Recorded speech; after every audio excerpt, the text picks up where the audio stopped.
The wind moves like a whisper through broken arches and hollow corridors.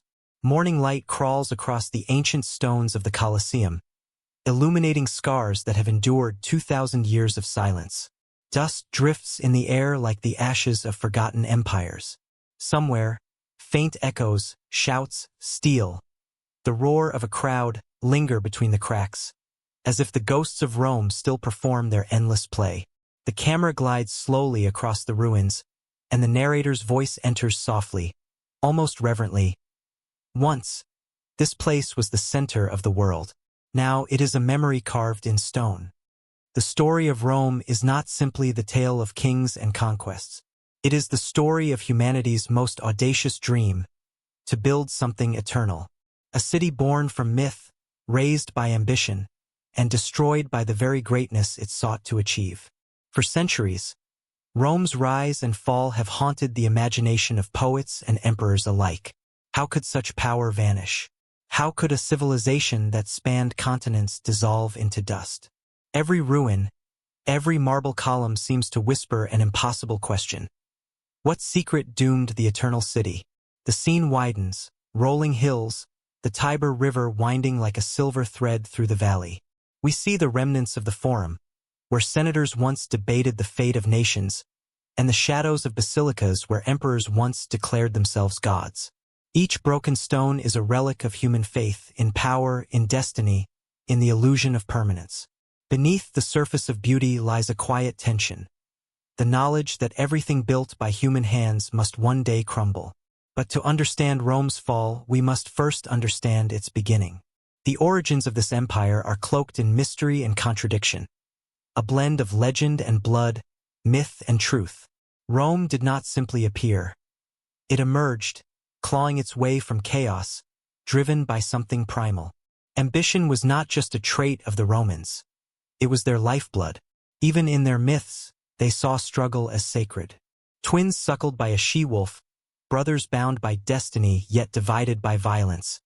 The story of Romulus and Remus was more than a tale. It was prophecy. Rome's first breath was drawn through conflict, and its last would be, too. The narrator's tone deepens, almost conspiratorial. Perhaps Rome was never meant to last forever. Perhaps it was born to remind us of the price of greatness. We drift over the ruins of the Circus Maximus, where a million voices once cheered as chariots thundered past.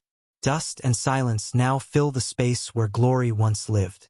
The camera lingers on an inscription half erased by time, letters carved by an empire that believed it could outlive death. Then the visuals shift, flashbacks imagined in bronze tones. Legions marching under crimson banners, torches flickering in the night. Senators in white togas whispering in marble halls. The golden eagle of Rome glinting beneath the sun, rising above battlefields soaked in the blood of nations. The narration moves like poetry. They built roads across mountains, aqueducts across deserts, and monuments that defied the heavens. But every triumph carried a shadow. Every victory sowed the seed of ruin.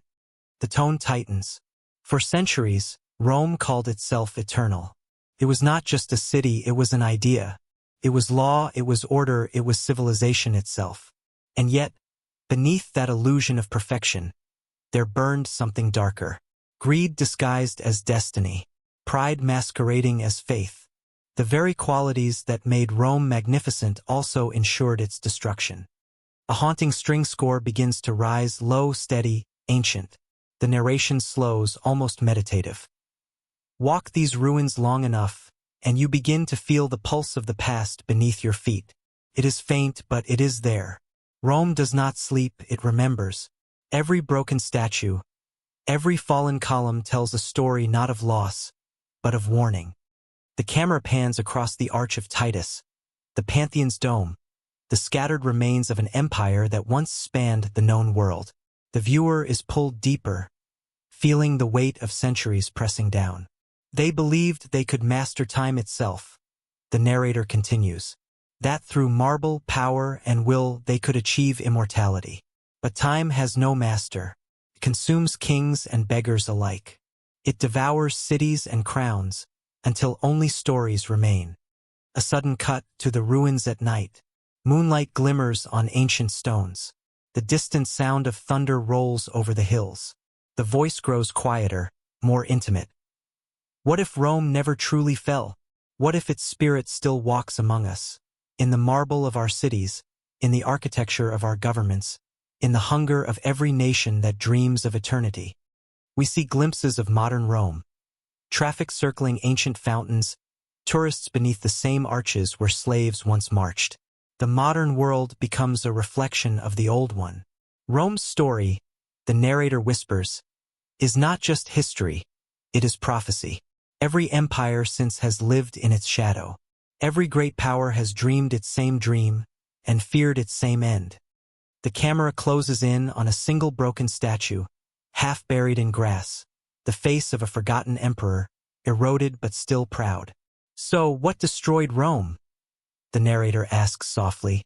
Was it greed? Was it the corruption of faith, the decay of morals, the endless wars? Or was it something more mysterious, something woven into the very nature of power itself? The music fades to silence. For a moment, only the sound of wind remains, sighing through the empty corridors of history. To find the truth, the voice concludes, we must travel back, beyond the marble and the myth, into the beating heart of a civilization that dared to call itself eternal. The final image lingers. Sunrise over the ruins, gold light flooding through shattered columns. The world awakens as if Rome is stirring once more. A single line closes the sequence, soft and deliberate. An invitation and a challenge both. This is the story of how eternity was built, and how it fell. Beneath the fading mist of the Tiber River, the landscape seems to breathe with ancient memory. The air is thick with legend, and yet, somewhere beneath the soil of that old land, fragments of truth still wait to be uncovered. The story of Rome does not begin with armies or emperors. It begins with a myth whispered by firelight, in the flickering glow of early civilization. A story of two brothers, a she-wolf, and a city destined to command the world. For the Romans, it was not just a tale. It was their heartbeat, the very soul that gave purpose to their destiny. But like all myths, it hides more than it reveals. The scene opens upon the Palatine Hill, where time itself seems frozen. The camera glides over stones buried deep in earth, tracing the outline of what was once a shepherd's hut. The narrator's voice, calm but edged with awe, recalls, here, according to legend, two infants were abandoned by fate, left to die on the river's edge. Romulus and Remus, the twins born of Mars, god of war, and the Vestal virgin Rhea Silvia. Their mother's tears, their father's divine fury, and a river swollen with destiny. This is where Rome first took breath. The twins are carried away by the currents of the Tiber, only to be found by a creature neither human nor divine, but something between, the she-wolf Lupa. In the mind's eye we see her, eyes glowing in the dawn, her fur streaked with rain, her breath misting in the cold air. She bends down and nourishes the children with the gentleness of instinct. The narrator's voice lowers. From that moment, Rome belonged to two worlds, the wild and the civilized, the divine and the mortal. The twins grew not in palaces but in forests, suckled on survival, nursed on conflict. It was this dual nature that would come to define their people. The Romans would build laws and cities, yes, but they would never forget the taste of the wolf's milk. When they became men, Romulus and Remus dreamed of greatness. They sought to build a city where they had been saved, a city that would bear their name and outlast their lives. But even before the first stone was placed, a shadow fell between them. Remus mocked his brother's walls, leapt over them in jest, defying the sanctity of his vision. In rage, Romulus struck him down. So it was, the narrator intones, that Rome was founded on the blood of a brother. The first Roman act was not a prayer, but a murder. A city born in triumph and tragedy alike. The camera cuts to the modern ruins again, the Palatine at dusk, the lights of modern Rome twinkling in the distance. The voice continues, slow and reflective. Every empire carries the memory of its birth. For Rome, that memory was both blessing and curse. From the moment Romulus killed Remus, Rome's destiny was sealed. Greatness purchased through violence, unity through dominance. As the tale unfolds, archaeologists and historians enter the frame, hands brushing dust from ancient pottery, uncovering remnants of huts dating to the 8th century BCE. The myth of the wolf and the twins, they say, may have roots in something real. A people, once scattered and tribal, came together around the Tiber, uniting beneath a single purpose: to survive, to endure, to expand. Rome, the narrator whispers, was never a gift of the gods. It was a defiance of death. A new sequence begins, visuals of early Italian tribes, the Etruscans to the north, the Latins to the south, the Sabines caught between them. The land was rich but dangerous, a crossroads of cultures, languages, and rivalries. To build a city here was to challenge fate itself. They were not the first to dream of greatness, the narrator says, but they were the first to refuse to die trying. In these humble beginnings, the foundation of the empire was laid, not in gold or marble, but in iron and will. The soundscape swells with drums and distant thunder. The narrator's tone grows darker. In the myth of the twins, the Romans saw themselves reflected, a people both savage and civilized, born of war yet longing for order. The wolf and the city, instinct and law, would forever struggle within Rome's heart. We see mosaics depicting Mars, the god of war, watching over the city, as if reminding it that every triumph must be paid for in blood. And yet, there was beauty even in that darkness. The Romans inherited from their myth a sense of destiny so fierce it bordered on divine obsession. They believed the gods had chosen them to rule, not because they were virtuous, but because they were strong enough to endure suffering. Their virtue was survival. Their faith was conquest. From the first breath of Romulus, they learned that to be Roman was to rise after every fall. The imagery shifts: early Rome, a cluster of huts around 7 hills.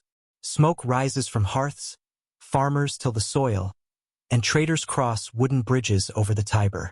The narrator observes, they began as a community of outcasts, runaway slaves, refugees, wanderers, thieves. Yet they were bound by one unshakable belief, that they were destined for greatness. The myth gave them permission to believe they were chosen, even when their beginnings were humble. The wolf became their symbol not of savagery, but of protection and ferocity.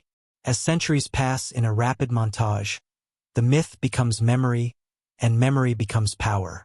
Statues of the she-wolf and the twins appear on coins and temples. The story is told to every child, every soldier, every emperor. It becomes Rome's heartbeat, echoing through generations. And perhaps, the narrator reflects, that was its greatest secret. Rome did not build its empire on truth, but on belief. A brief pause follows. The music softens. The line between myth and history, the voice says, is thinner than we think. Myths are not lies. They are mirrors. The myth of Romulus and Remus reflected a truth the Romans could not speak aloud: that greatness demands sacrifice, and that civilization itself is born from the struggle between love and power. The Romans accepted this truth, and in doing so, they unleashed something unstoppable. As the camera pulls back over the modern city, lights shimmer like embers across the hills. The ruins of the Palatine melt into the skyline of Rome today, a continuum of belief stretching across millennia. The story of the twins was never meant to be just a legend. The narrator concludes softly. It was a map. It told Rome who it was and who it would become. The wind returns, rustling through the grass on the hill where the city began. The Tiber flows on, silent witness to centuries of glory and ruin. The voice grows distant now, almost like a whisper carried by the current. From the milk of the wolf, Rome learned hunger. From the death of a brother, it learned ambition. And from that union of wildness and will, the empire began its march toward eternity. A final image lingers, the bronze statue of the Capitoline wolf, glistening under moonlight. The twins, forever nursing beneath her, forever frozen at the moment of birth.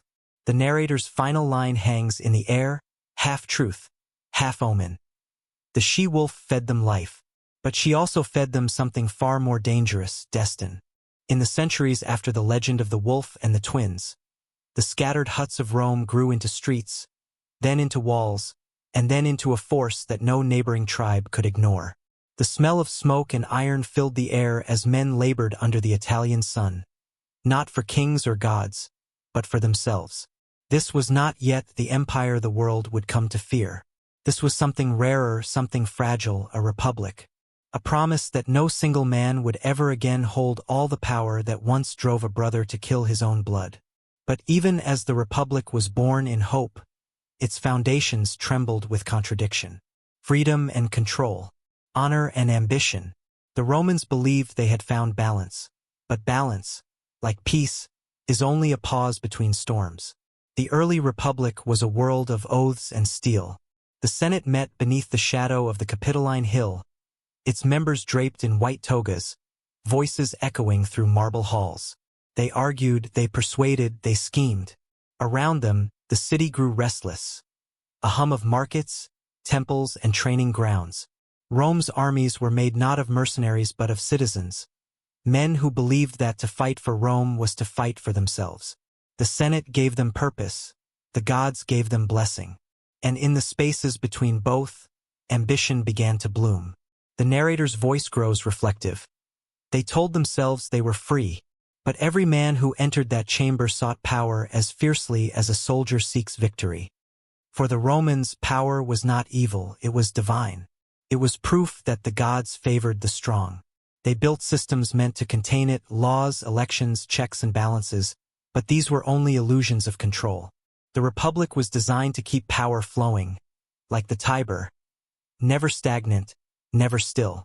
Two consuls ruled together, each able to block the other's will.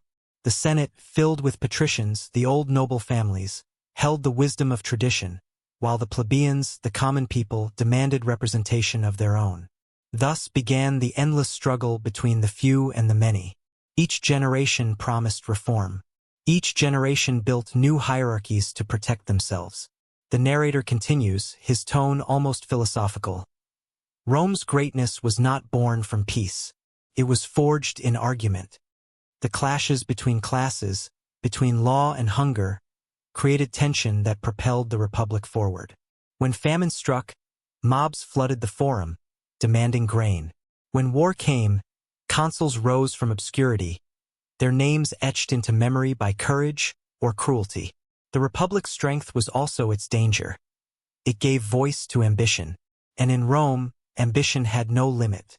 We move through scenes of expansion, legions marching across the Italian peninsula, forging alliances and crushing resistance. The narrator whispers, each victory brought Rome more land, more slaves, more wealth, and more corruption. Soldiers returned from campaigns not as farmers but as conquerors. The spoils of war reshaped the city. Marble replaced mud brick, opulence replaced modesty. The Republic that had been built on virtue now began to shimmer with vanity. Senators grew rich selling influence. Generals grew popular by buying loyalty. And beneath it all, the poor began to starve in the shadow of palaces. Rome's streets filled with the restless sound of change. Reformers rose, voices like Tiberius and Gaius Gracchus, men who spoke of justice, who dared to ask that the land be returned to the people. Their words echoed like thunder in the forum. But in Rome, reform was treason to those who held power. The narrator's voice drops to a hush. The first blood spilled within the Republic was not in war, but in politics. Both brothers were murdered, their corpses thrown into the Tiber, the same river that once carried Rome's founders.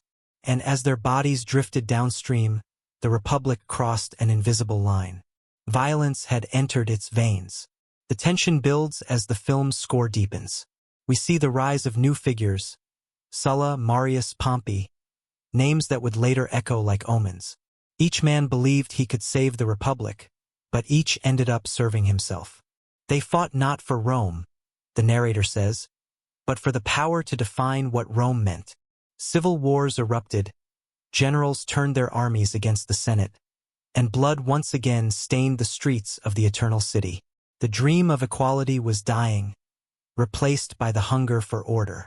The narrator grows quieter, reflective, as the camera lingers on marble statues worn smooth by time. The Republic was a brilliant lie, he says. It told every citizen that they were part of something greater, but in truth, the system was built to protect the few. Yet, paradoxically, that lie gave birth to greatness. It pushed men to earn glory through deeds, to build monuments that outlived them, to create laws that would endure long after their deaths. In trying to limit ambition, the Republic had created a machine that thrived on it. Visually, the scene transitions from the calm of the Senate to the chaos of the battlefield. Dust, shouting, the clash of steel. The Republic's armies now fight in Spain, in North Africa, in Greece. Each victory expands the borders, but with every new province comes new burdens. Empire was creeping in long before Rome dared to call itself one. The voice observes. The Republic's map grows red with conquest. Its citizens grow accustomed to war, and a new kind of leader begins to emerge. Men who do not serve the Senate, but command it. And yet, amidst the politics and the blood, there remained a fragile hope, the belief that the Republic still represented justice. Statues of the goddess Roma watched over the forum, her stony gaze indifferent to the scheming below. They prayed to her as if she were alive, the narrator says softly. But even gods can die. The ideals of liberty and virtue that had once defined the Republic were being hollowed out, replaced by spectacle and fear. The mob cheered for generals, not senators. Loyalty shifted from the laws to the men who could break them. The music tightens into a low, suspenseful hum. Rome was changing, the narrator continues, and no one could stop it. Not the laws, not the Senate, not the gods. The city that once swore to never have kings again was unknowingly preparing for one. The people had grown weary of endless conflict. They longed for stability, even if it came from a tyrant. And in that longing, the Republic sealed its fate. The final images of this section move like a premonition. Torches flickering across the Senate steps, a shadowed figure walking away as thunder rolls overhead. The Republic believed it could restrain ambition, the voice says, but ambition had learned to wear the mask of patriotism. The camera rises above the city, the rooftops glowing red under the setting sun. They told themselves they were protecting Rome, but in truth, they were building the cage that would soon imprison it. A pause. Silence. Then the narrator's final line, quiet and heavy with foreboding. And into that cage would soon step a man unlike any before him. A man who would shatter the illusion of the Republic and reshape Rome in his own image. The city of marble had begun to forget what freedom truly meant when a single name began to ripple through its streets. Gaius Julius Caesar. He was not born a king, yet every step he took seemed to echo with destiny. The Republic, weary from decades of civil war and corruption, longed for a savior. What it received was something far more dangerous. A man who believed he could be both mortal and divine. The narrator's voice enters over a dim horizon. Some men do not seek power. Others are born knowing it belongs to them. Caesar was one of the latter. The camera drifts through the narrow alleys of ancient Rome, following a young, ambitious nobleman whose eyes already burn with quiet certainty. He was born into a declining patrician family, a descendant of Venus herself, or so he claimed. From his earliest days, Caesar understood that lineage was not enough. Rome respected deeds, not blood. And so he became the embodiment of Roman virtue. Bold, eloquent, and relentless. In the Senate, he spoke like thunder. On the battlefield, he moved like lightning. The Republic had never seen anyone like him, nor would it again. He rose through the political ranks with a blend of charisma and cunning that disarmed both allies and enemies. The streets adored him. The Senate feared him. Yet, Caesar did not seize power by force alone. He understood the art of illusion. He gave lavish games, forgave debts, and spoke of restoring the Republic even as he prepared to bury it. He wore democracy like armor, the narrator says, while sharpening the blade of monarchy beneath. Every smile was a calculation, every promise a weapon. The scene shifts to Gaul, the edge of the known world. Caesar, now commander of legions, stands before vast forests and endless mist. Here, the voice continues. He found what Rome could not give him: glory. The camera swells with motion. Roman soldiers clashing with Gallic warriors, their cries rising over the din of battle. Caesar's victories were brutal and magnificent. His conquest of Gaul would make him one of the richest and most feared men alive. Yet, what made him truly dangerous was not his army, but his story. Every victory was written, edited, and sent back to Rome, a propaganda masterpiece. The people read of his heroism and saw a god in human form. The narrator grows darker. While the Senate schemed in marble halls, Caesar rewrote his destiny in blood. His enemies called him a tyrant. His soldiers called him imperator. When the Senate ordered him to disband his army and return as a private citizen, he faced a choice: obedience or rebellion. The moment is suspended in time. A gray dawn over the Rubicon River. Caesar halts his horse, staring into the current. Behind him, his legion waits in silence. The law said he must stop. The voice murmurs. But destiny whispered otherwise. With a single step across the shallow water, he sealed the fate of the Republic. The die is cast, he said, and Rome would never be the same. The music swells with tension as civil war erupts. Brothers turn against brothers. Senators flee in panic. The city that once ruled the world devours itself. Caesar marches on Rome not as an invader, but as its inevitable heir. The Senate, powerless, names him dictator to restore order. Yet, even as he claims absolute power, he insists the Republic still lives. The narrator reflects, he did not destroy the Republic. He perfected its illusion. Beneath the banner of reform, he dismantled the system that had once made him. Visually, the scene cuts between triumph and dread. Crowds cheering in the Forum as Caesar rides through the city gates, his crimson cloak billowing like a storm. Gold rains from balconies, chants rise from the people. Yet, in the Senate chambers, shadows gather. Senators whisper of freedom, of tyranny, of the line between ruler and God. Caesar's Rome was at peace, the voice says, but it was a peace built on fear. Then, a new tone enters, personal, intimate. Caesar is shown alone at night, standing over a map lit by flickering lamplight. His face is calm, but his eyes reveal exhaustion. Did he believe he was saving Rome? The narrator asks. Perhaps, but those who believe they are chosen seldom see their own shadow. He planned reforms that could have changed the empire forever. Relief for the poor, reorganization of government, expansion of citizenship. He spoke of unity and mercy, but even mercy in the hands of power can become a weapon. The camera pans to the statue of Pompey, Caesar's former ally turned rival, whose death in Egypt still haunted him. Every empire, the voice notes, is built on the corpses of its friends.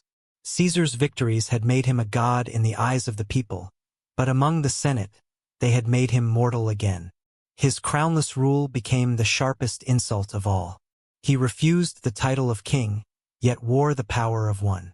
To some, he was the savior of Rome. To others, its executioner. The Ides of March dawns quietly, the sound of footsteps echoing through marble corridors. The narrator whispers, "No empire dies without silence first."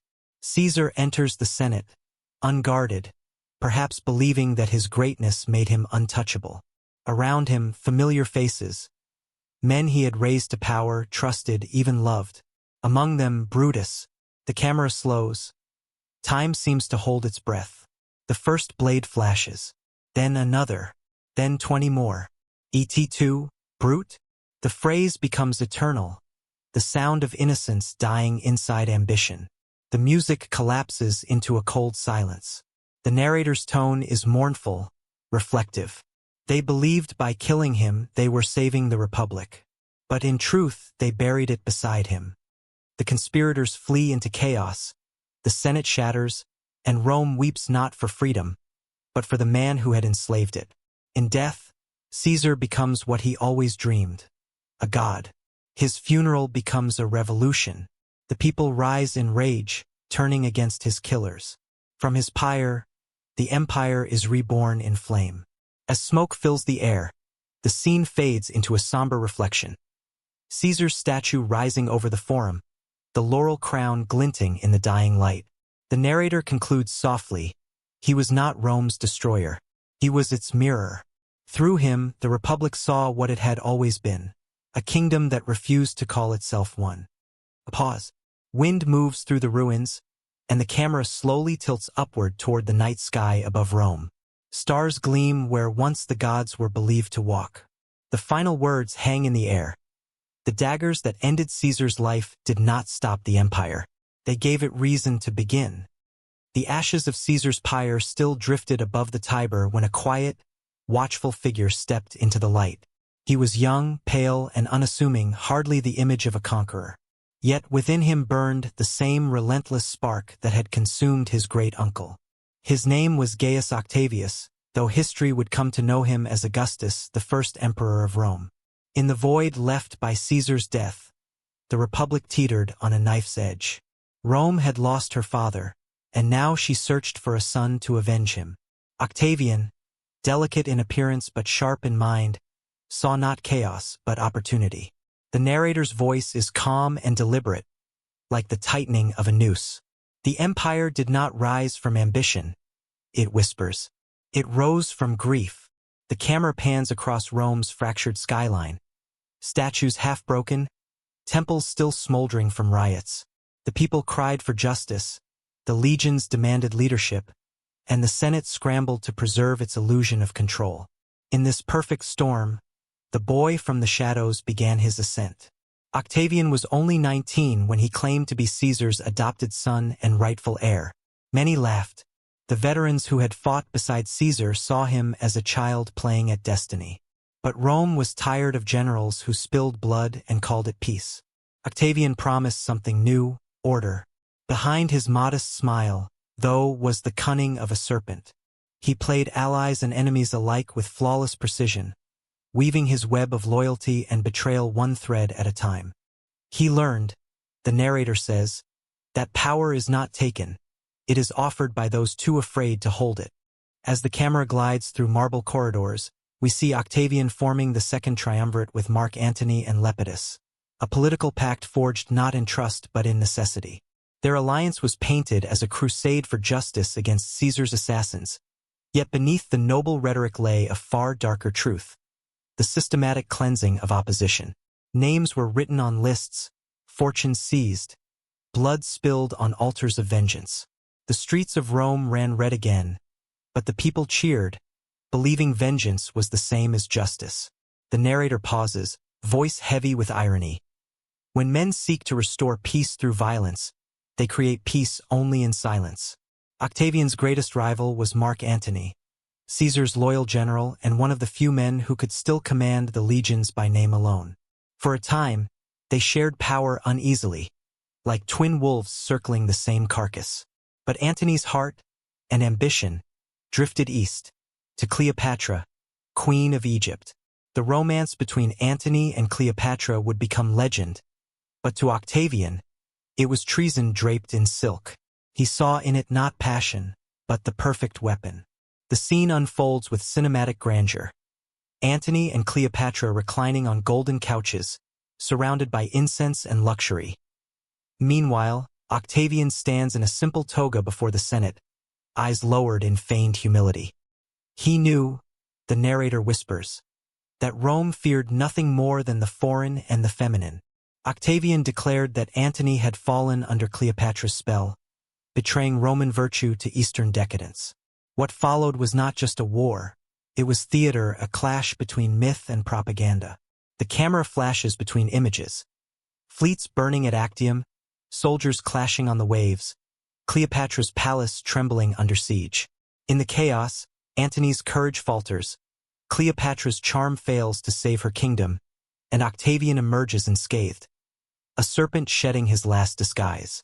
When Antony and Cleopatra die, their tragedy becomes Rome's rebirth.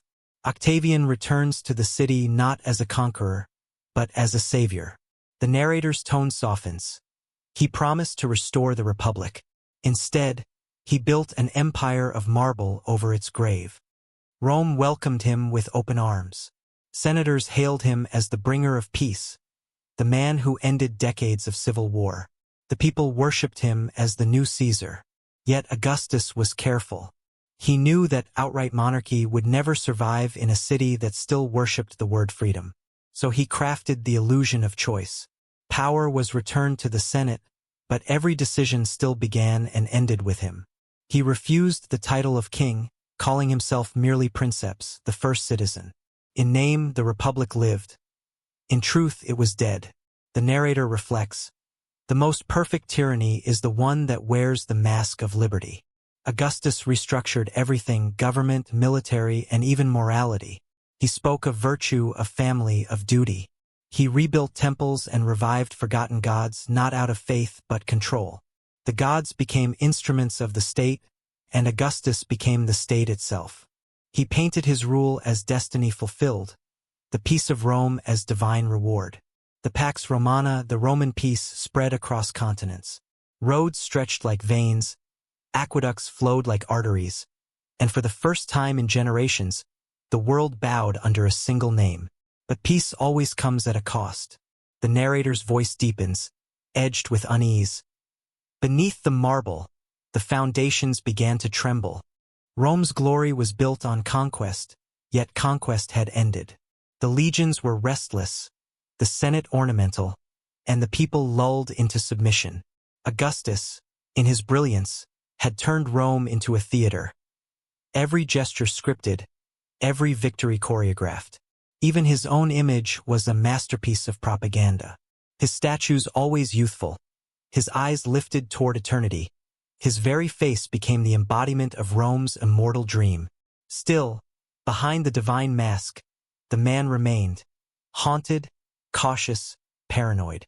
The more perfect his empire became, the more fragile it felt. He exiled his own daughter, Julia, for scandal. He watched friends and generals rise and fall under suspicion. The palace that had once echoed with ambition now hummed with fear. He had achieved peace, the narrator says, but peace demanded obedience. In his final years, Augustus wandered through his gardens at night, touching the marble pillars that bore his name. The city glittered with light, and yet he seemed small against the enormity of what he had built. He asked his friends, as legend tells, "Have I played my part well?" A question that hung between pride and doubt.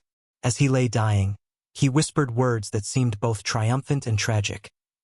"Behold, I found Rome a city of clay, and leave it of marble." The camera pulls away from the emperor's deathbed, gliding over the empire he had forged.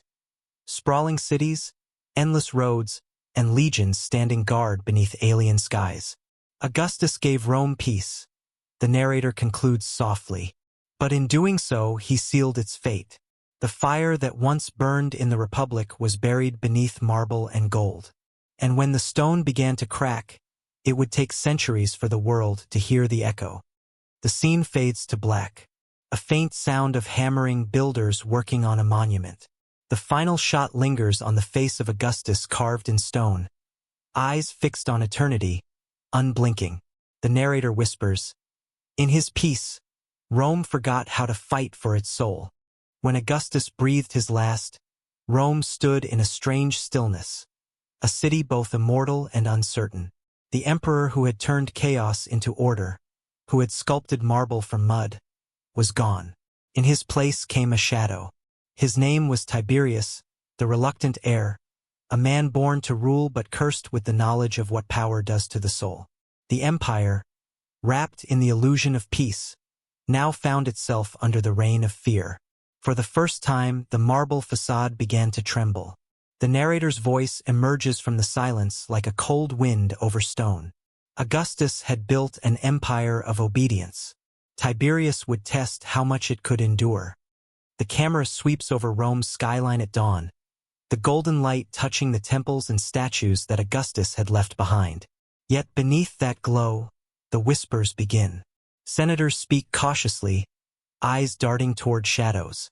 The people wait, unsure if the son of Rome's savior will rule with wisdom or vengeance. Tiberius was no golden prince.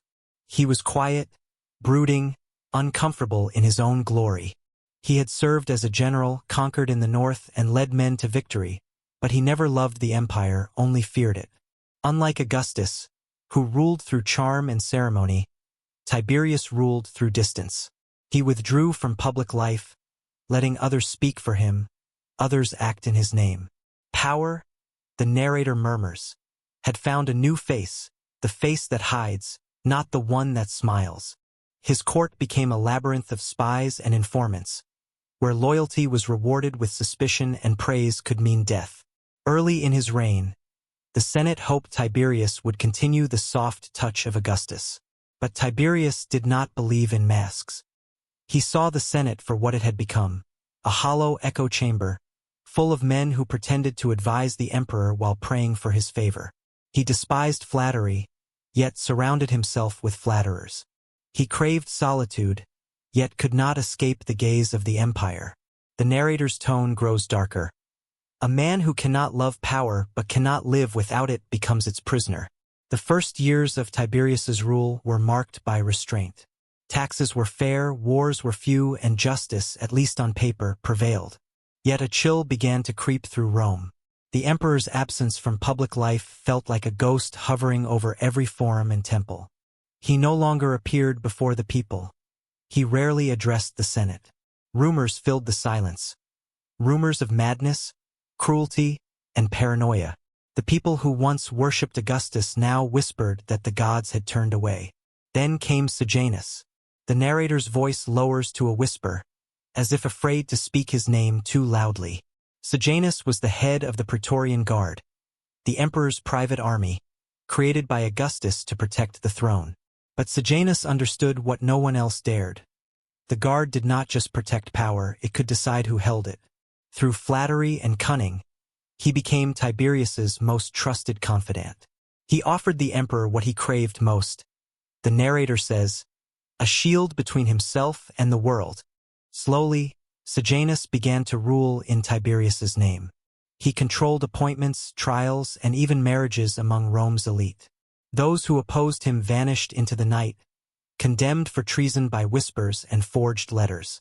The city of marble became a city of fear. The Senate bowed not to Tiberius, but to the man behind the throne.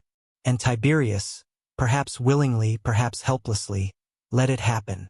In a haunting sequence, the scene shifts to the island of Capri, where Tiberius retreats in self-imposed exile. The sea crashes against jagged cliffs, and his villa looms above the waves like a fortress of silence. Here, far from Rome, he watches the empire through reports and rumors. The narrator intones. He called it retreat. The world called it withdrawal. History would call it escape. Capri becomes a realm of decadence and suspicion. The emperor, isolated and aging, surrounds himself with astrologers, spies, and pleasures that would become legend. Some say he sought wisdom. Others say he descended into depravity. No one could know for sure because no one dared to look too closely. Meanwhile, Sejanus's power grows unchecked in Rome.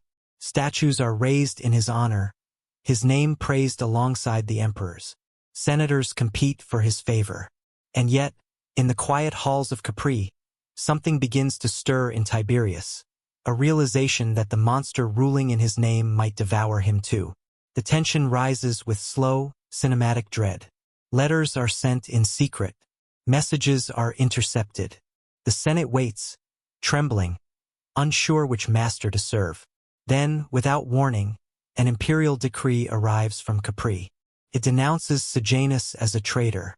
The same Senate that once knelt before him now tears his statues down. He is dragged from the Curia, executed, his body left to rot in the street. Rome learned that day, the narrator says softly, that loyalty meant nothing in a city ruled by fear. But Sejanus's death did not bring peace.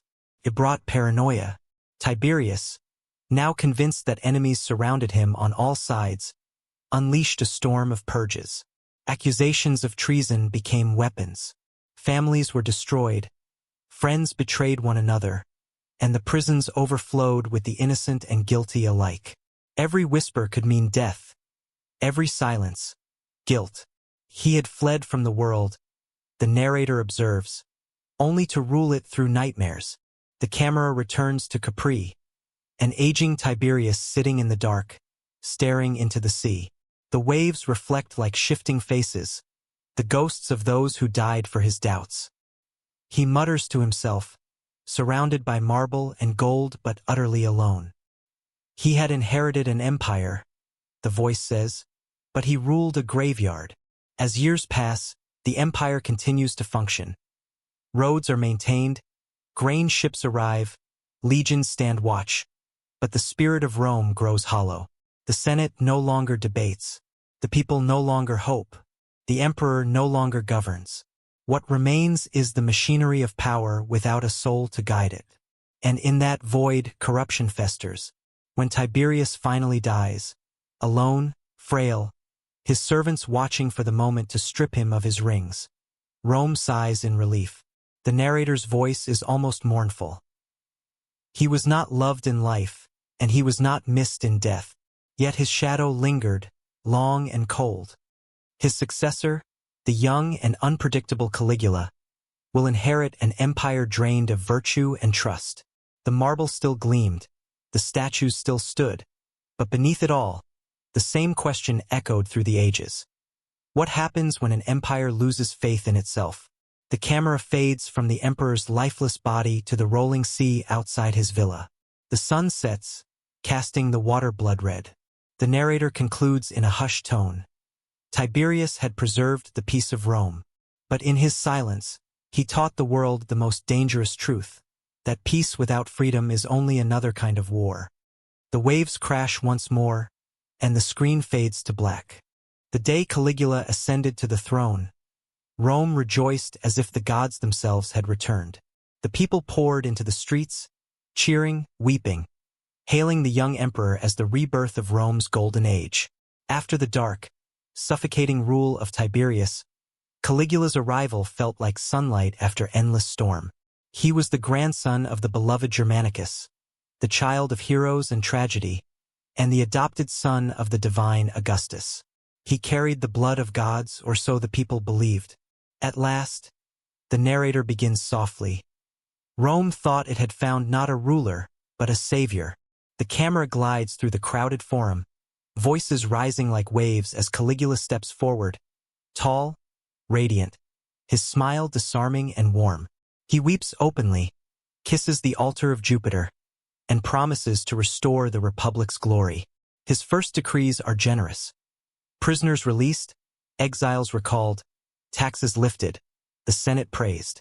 The city blooms overnight. For a brief, shining moment, it seems the empire has found its heart again. He began as the dream every Roman had been waiting for. The narrator continues. But dreams have a way of turning into nightmares. Beneath the cheers and gold-dusted triumphs, something fragile glimmers in Caligula's eyes. A restlessness, a hunger not yet visible to those who adored him. He had spent his youth under the shadow of Tiberius on the island of Capri, watching cruelty masquerade as order. He had seen what fear could do, what silence could cost. And deep within him, a thought had taken root, that only gods escape fear. To survive power, the voice whispers. He decided to become something greater than human. For the first months, his rule remains charmed. He honors his family, raises temples, throws games of unprecedented grandeur. But then, a sickness strikes him, a sudden fever that nearly takes his life. For weeks, Rome holds its breath. When he finally awakens, the people celebrate wildly, calling it a miracle. Yet those closest to him notice something has changed. The light in his eyes has dimmed, replaced by something colder, stranger. He rose from his bed. The narrator says, not reborn, but remade. The camera pans to the imperial palace, its corridors echoing with footsteps, laughter fading into whispers. The young emperor begins to withdraw from reason, his thoughts twisting into visions of divinity and doom. If I can die, he reportedly said, then I am not a god, so I must make the world immortal through me. His generosity curdles into suspicion. His laughter becomes mockery. Ministers who once dined beside him vanish overnight. Senators tremble before his throne, unsure whether to bow or pray. Caligula's transformation is both mesmerizing and horrifying. He begins to dress as gods, Jupiter, Mercury, even Venus, parading through the temples as if the heavens themselves had taken flesh. The narrator's voice turns poetic, uneasy. The empire had worshipped power for so long, it no longer knew when power went mad. He renames months after himself, commands statues of deities to bear his face, and builds a bridge of ships across the Bay of Baiae so that he might walk upon the sea like Neptune. The people watch in awe and fear, unsure whether to laugh or kneel. At first, his madness seems theatrical, a cruel parody of divine kingship. But soon, the cruelty becomes real. He begins to execute without trial, to confiscate estates for amusement, to mock the very Senate that once hailed him as savior. He was not content to be loved, the narrator murmurs. He needed to be worshipped. Those who resisted his godhood became sacrifices to it. The camera shifts to scenes of decadence. Feasts that last for days, fountains flowing with wine, Caligula laughing as he scatters gold into the streets and watches the poor scramble for coins. Yet behind the laughter lies a darker satisfaction, the pleasure of proving that everyone, no matter how noble, would crawl if he made them. He ruled through humiliation, the voice says, not of bodies, but of souls. Whispers spread through Rome, of orgies in the palace, of sacred animals killed for jest, of senators forced to dance for his amusement. Whether all were true no longer mattered. Fear made them real. He declared his favorite horse, Incitatus, a priest, and, according to legend, planned to make it a consul. He wanted to show, the narrator notes with bitter irony, that even a beast could rule better than the men around him, yet even madness has method. Beneath his erratic cruelty lay a kind of bitter genius. Caligula saw the hypocrisy of Rome, the senators who preached virtue but worshipped power, the citizens who claimed to love liberty but begged for bread and spectacle. He tore away the masks that Augustus had so carefully built. He was not just insane, the narrator reflects. He was a mirror, and Rome could not bear its own reflection. Still, power built on fear always begins to rot. The people who once adored him now hid their faces when his name was spoken. The Praetorian Guard, whose loyalty was once unshakable, began to whisper of rebellion. His own family grew terrified. Even his sisters, whom he exalted as living goddesses, fell victim to his paranoia. The more he demanded worship, the more he isolated himself. The emperor who once spoke to crowds now spoke to statues. The narrator's tone grows quiet, melancholic. In his madness, Caligula found a terrible truth, that the more power you hold, the less human you become. He had become a god not of creation, but of destruction, obsessed with the spectacle of suffering. His court became a stage where death was entertainment and loyalty a performance. Each day brought new fear, new punishment, new madness. Finally, the inevitable came, not from foreign enemies, but from within the palace walls. The Praetorian Guard, long humiliated and uncertain, decided that even a god could bleed. In a moment of grim poetry, the man who once claimed to be immortal was struck down by mortal hands. As the narrator's voice lowers to a whisper, the camera slows, the flicker of torches, the echo of sandals on marble, a sudden shout, and then silence. Caligula's blood stains the floor he once called sacred. The crowd outside does not weep. They do not cheer. They simply stare, stunned. As the rumor spreads, the god is dead. The empire stands still, unsure whether to mourn or to breathe again. And so, the narrator concludes softly, the divine experiment ended in human blood. Rome had seen what it wanted most, a god among men, and recoiled from its own desire.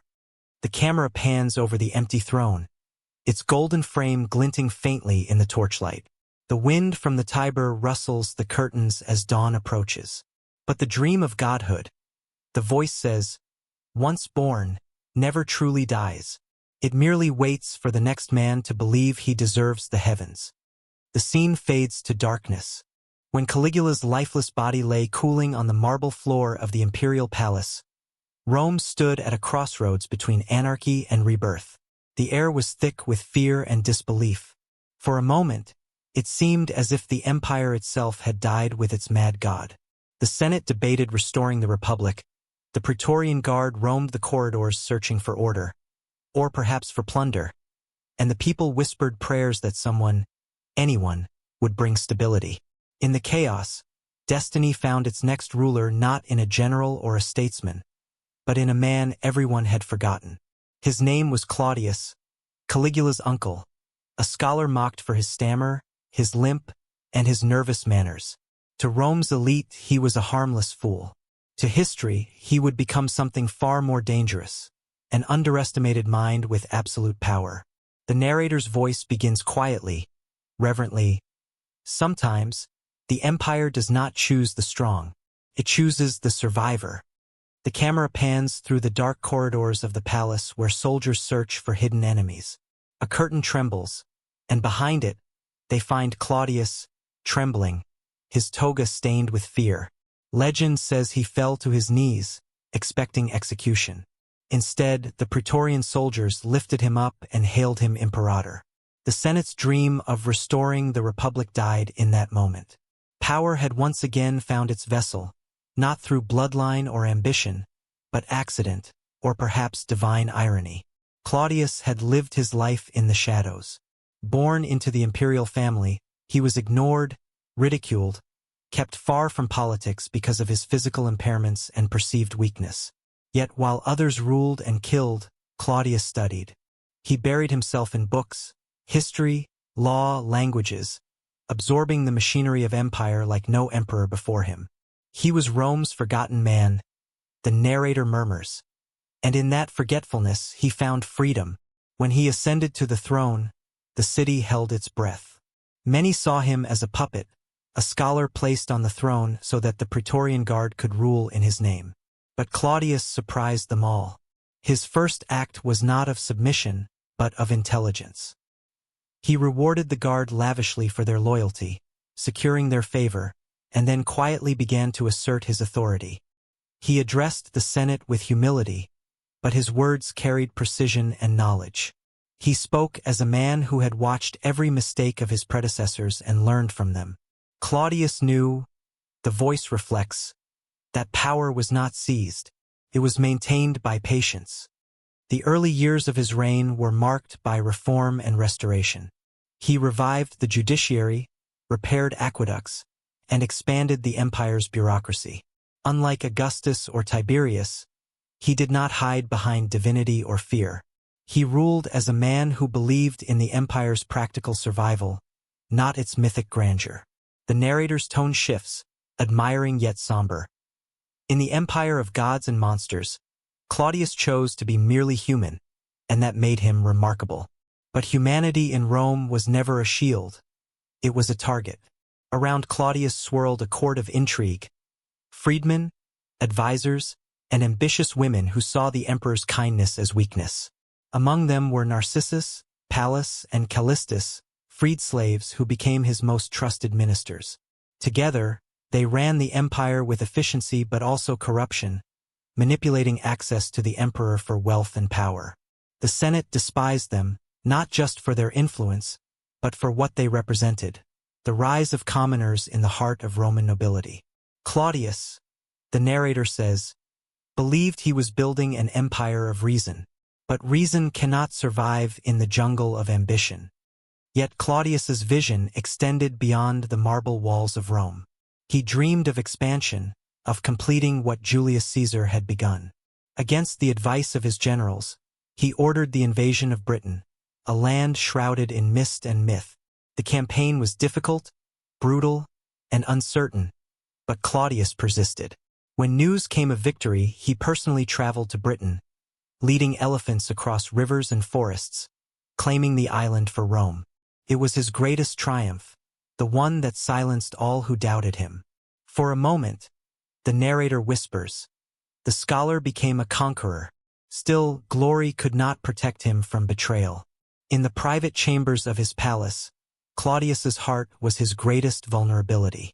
His marriage to Messalina, a woman of beauty and cunning, became the source of his undoing.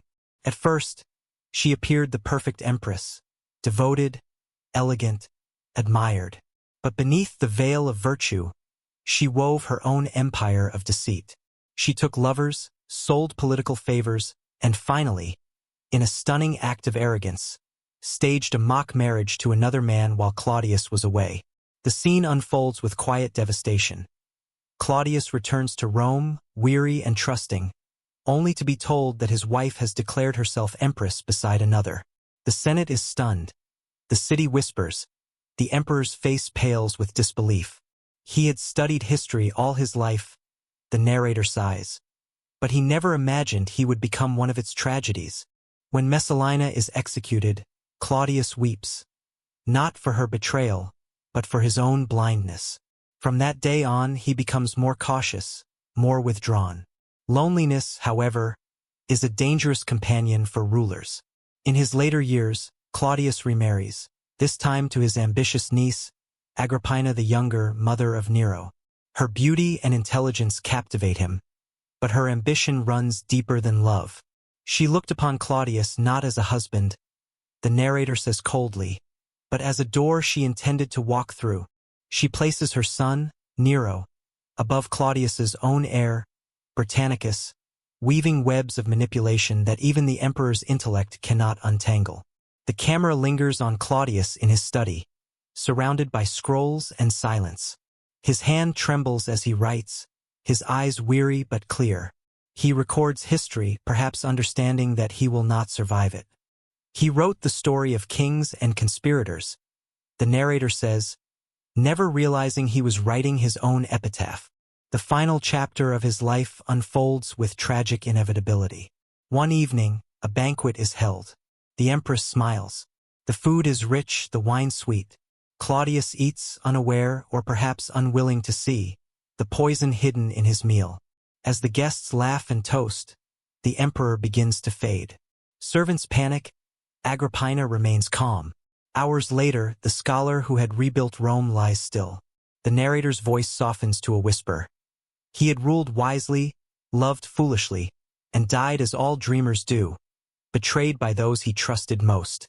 His death is officially mourned, his memory honored. But within days, Agrippina ensures that her son Nero is proclaimed emperor. The circle begins again. As the camera pans across the imperial palace, the marble glows faintly in candlelight. The voice concludes with haunting calm. Claudius was the emperor Rome never expected, and perhaps the one it least deserved. In an empire obsessed with gods, he tried to be a man. And in that simple act, he became immortal.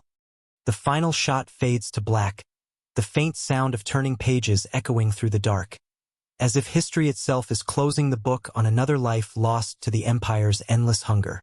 The torches burned low in the imperial palace as the boy Emperor Nero stood before a mirror, his reflection flickering like an uncertain flame. Outside, Rome held its breath, an empire ruled now not by a soldier or a scholar, but by a youth barely 17 years old. The senators whispered that the gods had abandoned them. Others said that perhaps they had sent this new ruler as punishment for their arrogance. But for the first few years of his reign, Nero was not yet the monster history would remember. He was an artist, a dreamer, and a child shaped by a mother's ambition and a philosopher's ideals, caught between the shadow of power and the glow of imagination. Agrippina, his mother, had orchestrated everything. It was she who poisoned Claudius, she who manipulated the Senate, she who placed the laurel crown upon Nero's head. In her eyes, he was her masterpiece, an emperor molded by her will. She sat beside him in council meetings, addressed foreign envoys as though she were co-ruler, and even had coins struck bearing her image alongside his. She believed herself divine, the narrator says, not because the gods had chosen her, but because she had outwitted them. But as Nero's youth turned to manhood, the chains of his mother's control began to chafe. He longed not for conquest or law, but for beauty, for poetry, music, and the stage. He wrote verses, performed in private theaters, and dreamed of being adored not as a ruler, but as an artist. Seneca, his stoic tutor, tried to guide him toward balance, urging restraint, reason, and mercy. Rule the empire as you would rule yourself, Seneca warned. For a time, Nero listened.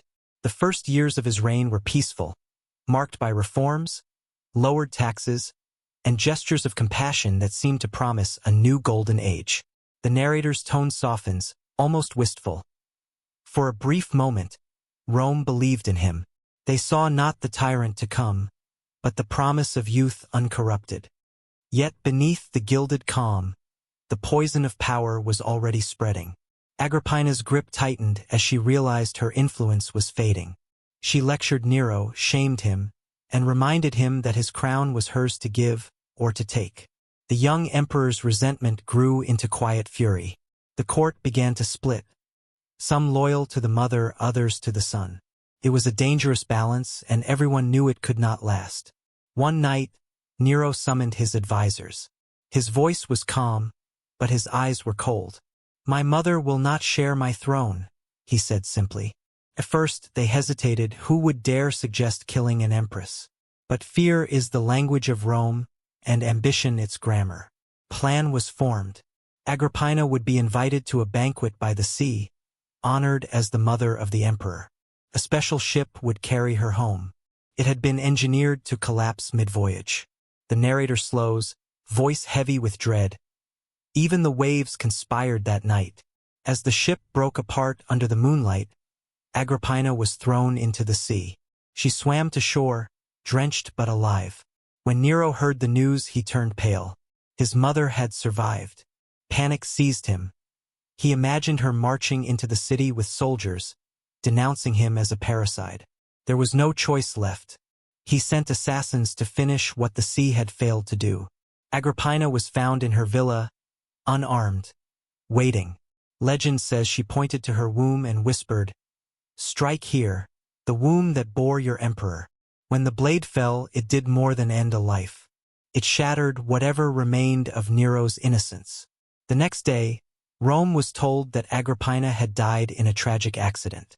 But whispers spread faster than decrees. The empire, the narrator murmurs, had learned to smile at murder. From that point forward, Nero's descent was unstoppable.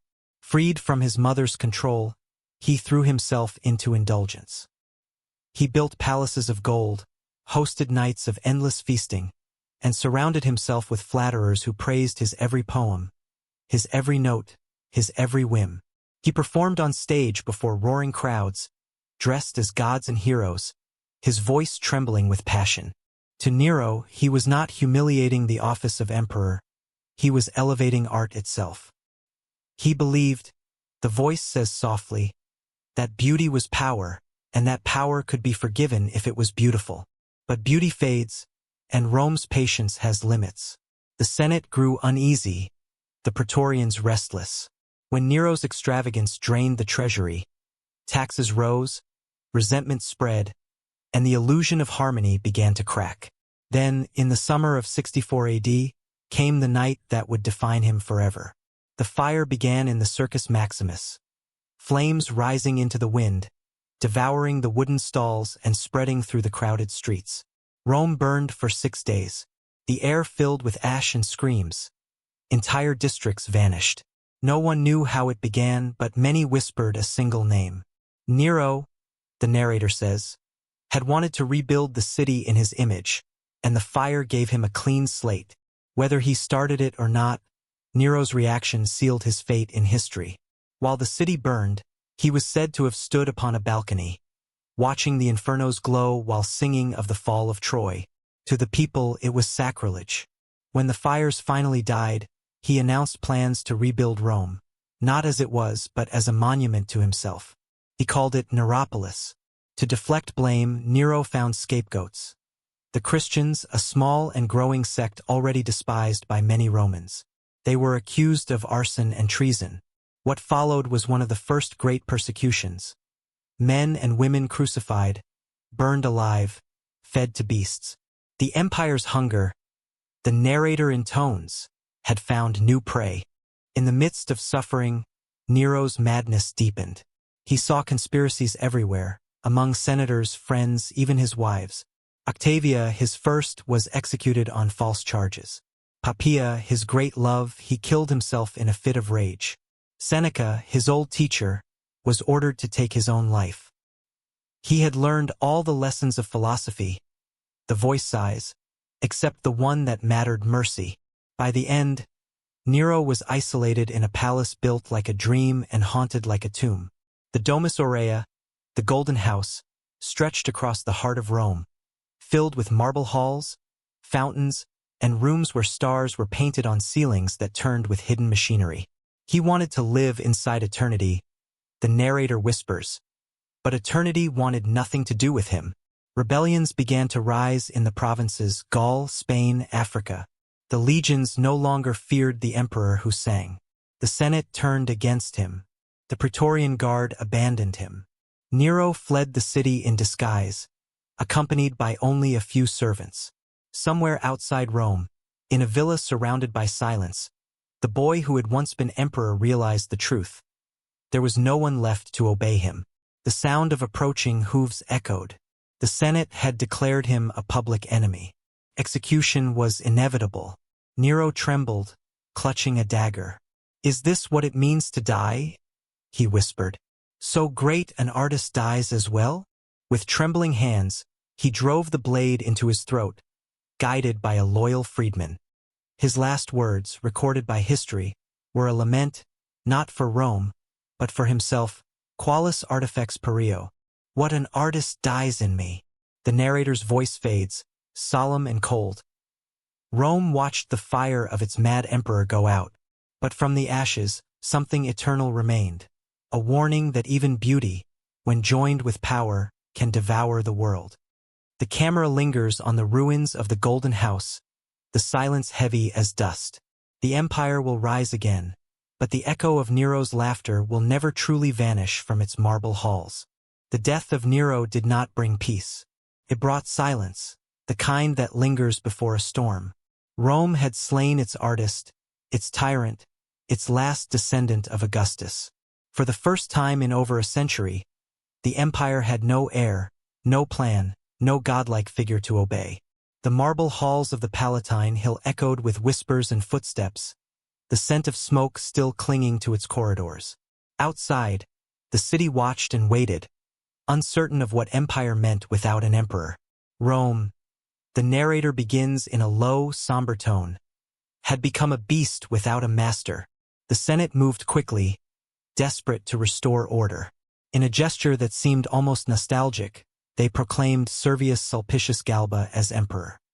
He was an old general, gray-haired and severe, known for discipline and integrity. He had ruled in Hispania and was respected by the legions, at least in name. But to the Roman mob, Galba was a stranger, a relic of another time. The empire, the voice reflects, wanted youth and glory. It got austerity and age. Galba entered Rome in triumph, yet his triumph was hollow. The treasury was empty, the army restless, and the Praetorian Guard, the same force that had made emperors and unmade them, was hungry for reward. Nero had spoiled them with gold. Galba offered only discipline. When the soldiers approached him, demanding the traditional donative, he refused. "I choose my soldiers," he said coldly. "I do not buy them." The narrator's tone hardens. In those few words, he signed his own death warrant. Galba sought to restore dignity to the empire, but Rome no longer cared for dignity. Corruption had seeped too deeply into its bones. His rule, lasting barely 7 months, was marked by indecision and mistrust. He dismissed loyal officers, punished those who questioned him, and surrounded himself with sycophants. The streets of Rome grew tense. Rumors spread that the German legions, stationed along the Rhine, were preparing to rebel. Their commander, Vitellius, was ambitious, popular, and very aware of Galba's weakness. In the midst of this unrest stood Otho, a charming, cunning nobleman who had once been Nero's friend and rival. Otho had supported Galba's claim to the throne, hoping to be named successor. But when Galba instead chose another, Otho's disappointment curdled into vengeance. The narrator speaks softly.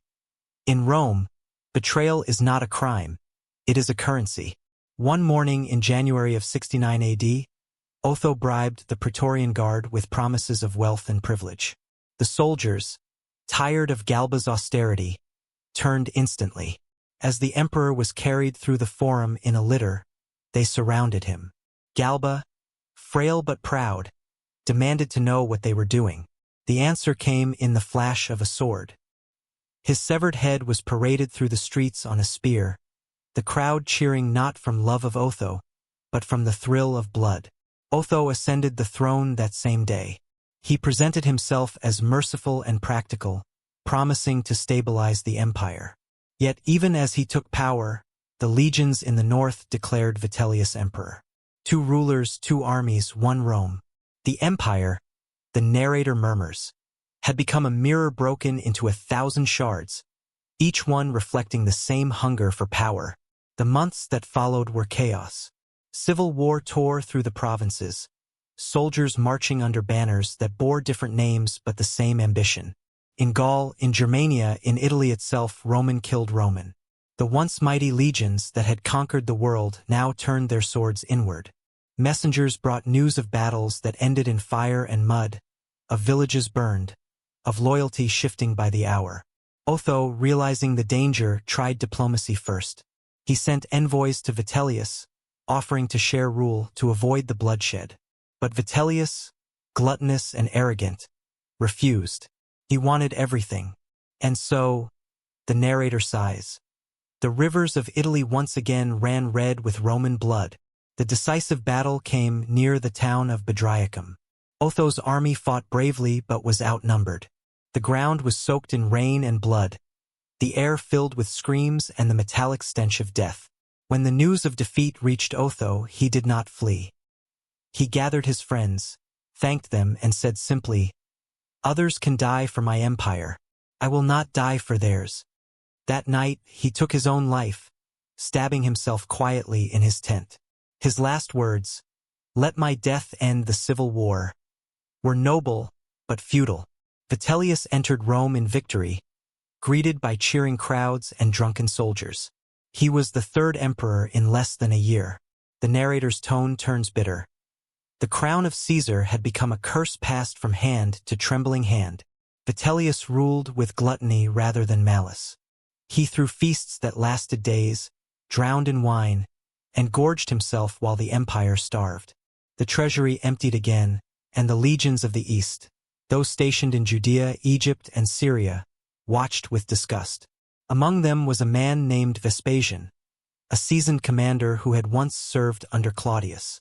Vespasian was a soldier, not a noble, a man of grit, endurance, and quiet cunning. His troops loved him for his simplicity. When the Senate hesitated, his legions acted. They declared Vespasian emperor. Rome once again split apart. 2 rulers, 2 armies, 2 destinies. Vitellius sent his generals north to confront the threat, but his men were weary and divided. Vespasian's forces, led by his brilliant ally Antonius Primus, marched swiftly into Italy. Towns surrendered without resistance. By the time they reached Rome, Vitellius had lost the will to fight.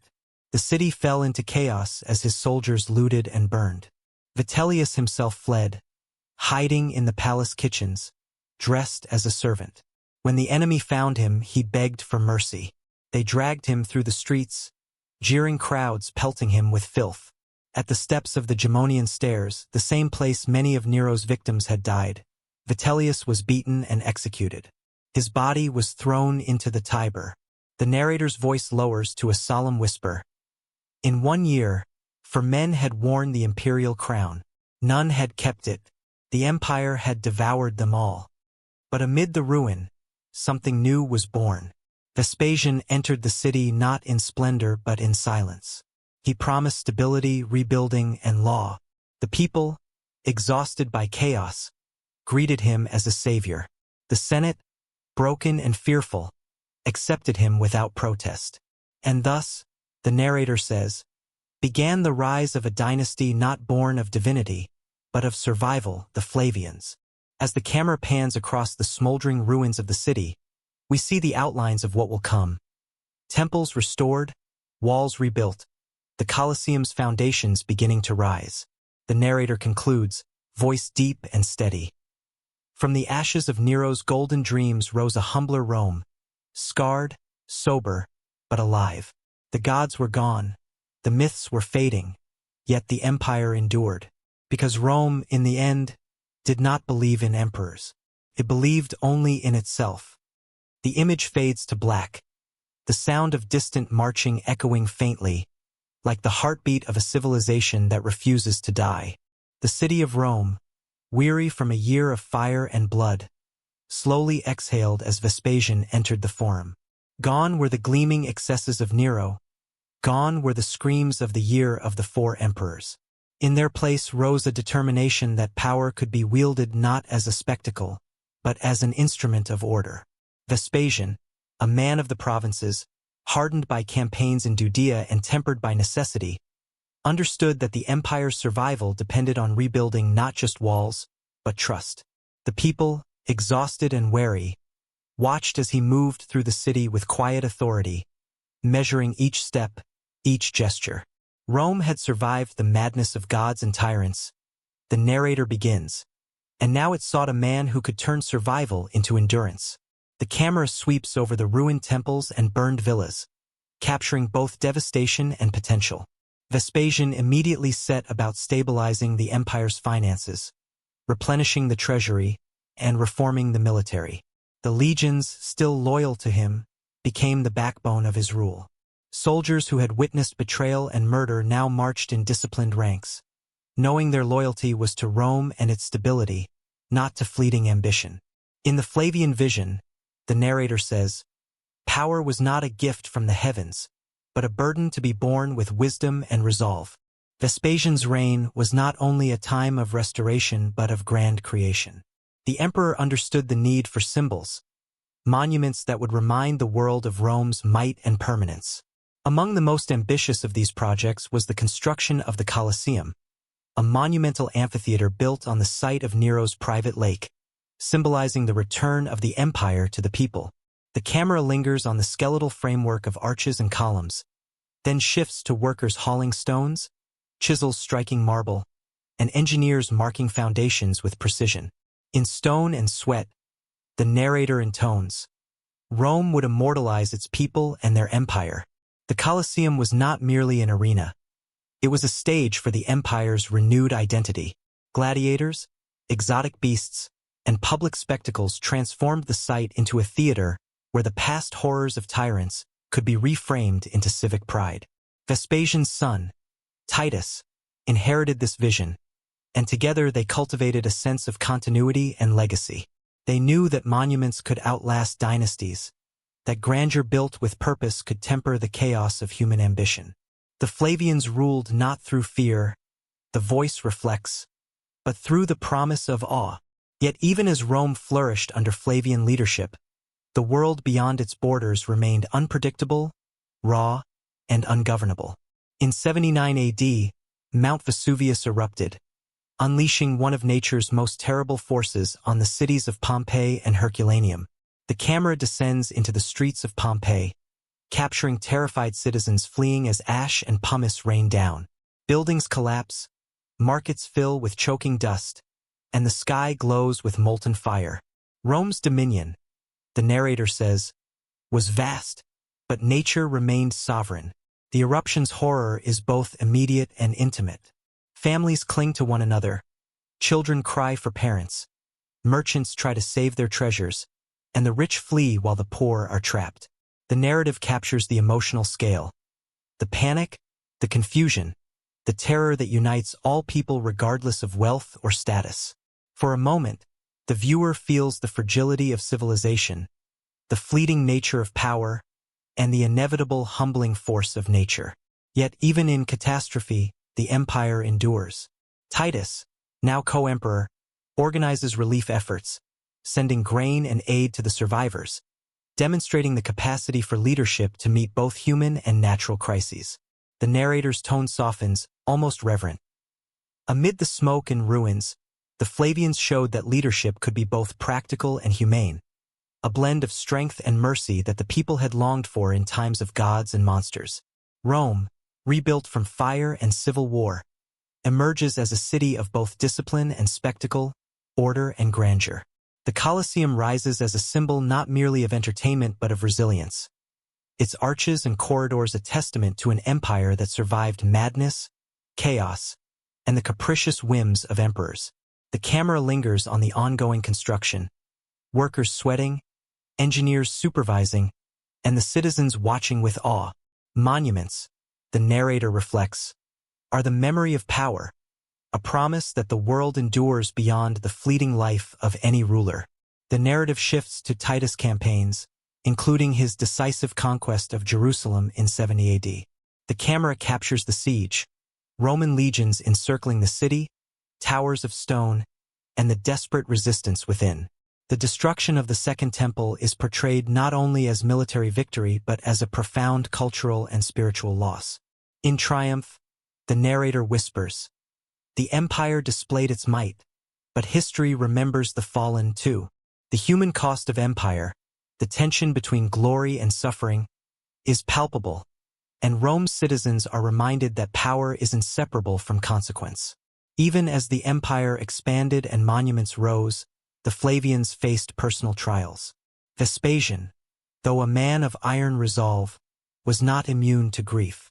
The death of Titus' brother Domitian in later years foreshadows the continuities and instabilities of dynastic rule, a reminder that even wise emperors are at the mercy of time and circumstance. The camera lingers on private moments. Vespasian walking alone through the forum at night, reflecting on his empire, Titus comforting widows of soldiers, the tremors of loss that accompany rule. Empires, the narrator muses, are measured not in stone or gold, but in the human hearts that endure their burdens. The Colosseum nears completion, a symbol of public power and spectacle. Its opening games, grand and violent, are shown in vivid detail, thousands of spectators cheering, gladiators clashing in sand-strewn arenas, exotic animals displaying both the majesty and terror of Rome's reach. In these games, the narrator says, the people witnessed both the spectacle of survival and the spectacle of control, the mastery of life and death in the hands of an empire. Meanwhile, the shadow of Vesuvius remains a silent reminder. No matter the emperor, no matter the monument, Rome exists in a world both magnificent and fragile. The eruption, the sieges, the blood of past emperors, all underscore a delicate balance between human ambition and the forces beyond control. Yet the Flavians, through discipline, vision, and pragmatism, show that the empire can endure, that civilization, though battered, can be rebuilt. As the camera pulls back, Rome gleams beneath the setting sun, the Colosseum's arches casting long shadows across the forum, the Tiber flowing silently. The narrator concludes with weight and reverence. From the ashes of chaos, Vespasian and Titus forged a city of order, a dynasty of resilience, and monuments that would speak for centuries. Rome had learned, at last, that power must be tempered by wisdom, and that the memory of disaster can shape the triumphs of tomorrow. The screen fades to black, the distant rumble of the rebuilt city echoing softly, a heartbeat that endures through time, fire, and human folly. The reign of Domitian began with promise but quickly descended into fear. He was the youngest son of Vespasian, brother to Titus, and the last of the Flavian line, a ruler whose intellect and ambition were matched only by his capacity for cruelty. When Titus died unexpectedly, the empire looked to Domitian with wary anticipation.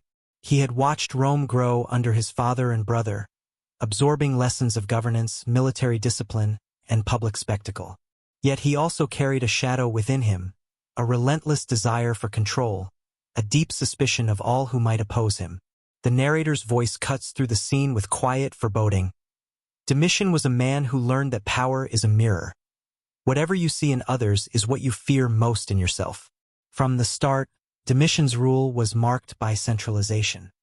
He sought to restore authority to the emperor's office, bypassing the Senate whenever possible. Senators, once accustomed to debate and influence, found themselves reduced to spectators, their voices ignored, their counsel dismissed. Rome had grown used to display, the narrator whispers, but Domitian demanded obedience.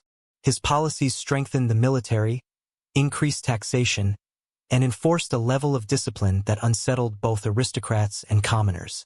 Rome, already scarred by decades of civil strife, felt the tightening grip of a ruler who would brook no dissent. At first, Domitian appeared competent, even wise. He repaired roads, fortified borders, and maintained the legions with efficiency. Yet beneath the surface, paranoia festered. He distrusted even those closest to him, creating a labyrinthine network of spies and informants.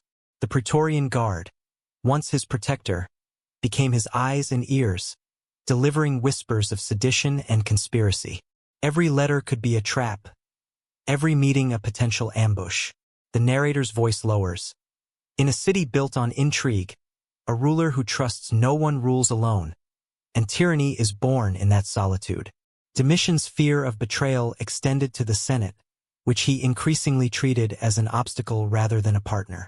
Senators were accused of treason on the flimsiest of evidence. Some were executed in secret, others publicly humiliated. Trials became theater, sentences predetermined, mercy absent. He ruled, the narrator observes, through a mixture of awe and terror, a combination that silenced more effectively than any sword. Yet even as he tightened control, Domitian's brilliance could not be denied. The empire's administration functioned efficiently. Tax revenues increased, infrastructure improved, and the military remained loyal. Domitian's rule was ruthless, but it was also effective, a paradox that confounded allies and enemies alike.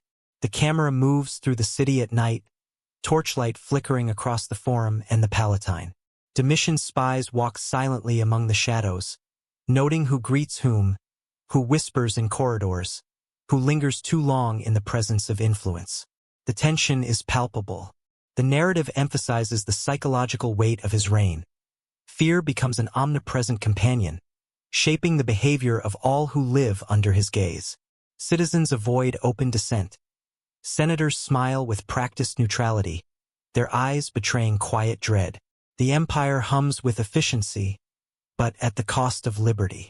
The emperor's personal life is no refuge from his paranoia. He trusts few, loves fewer.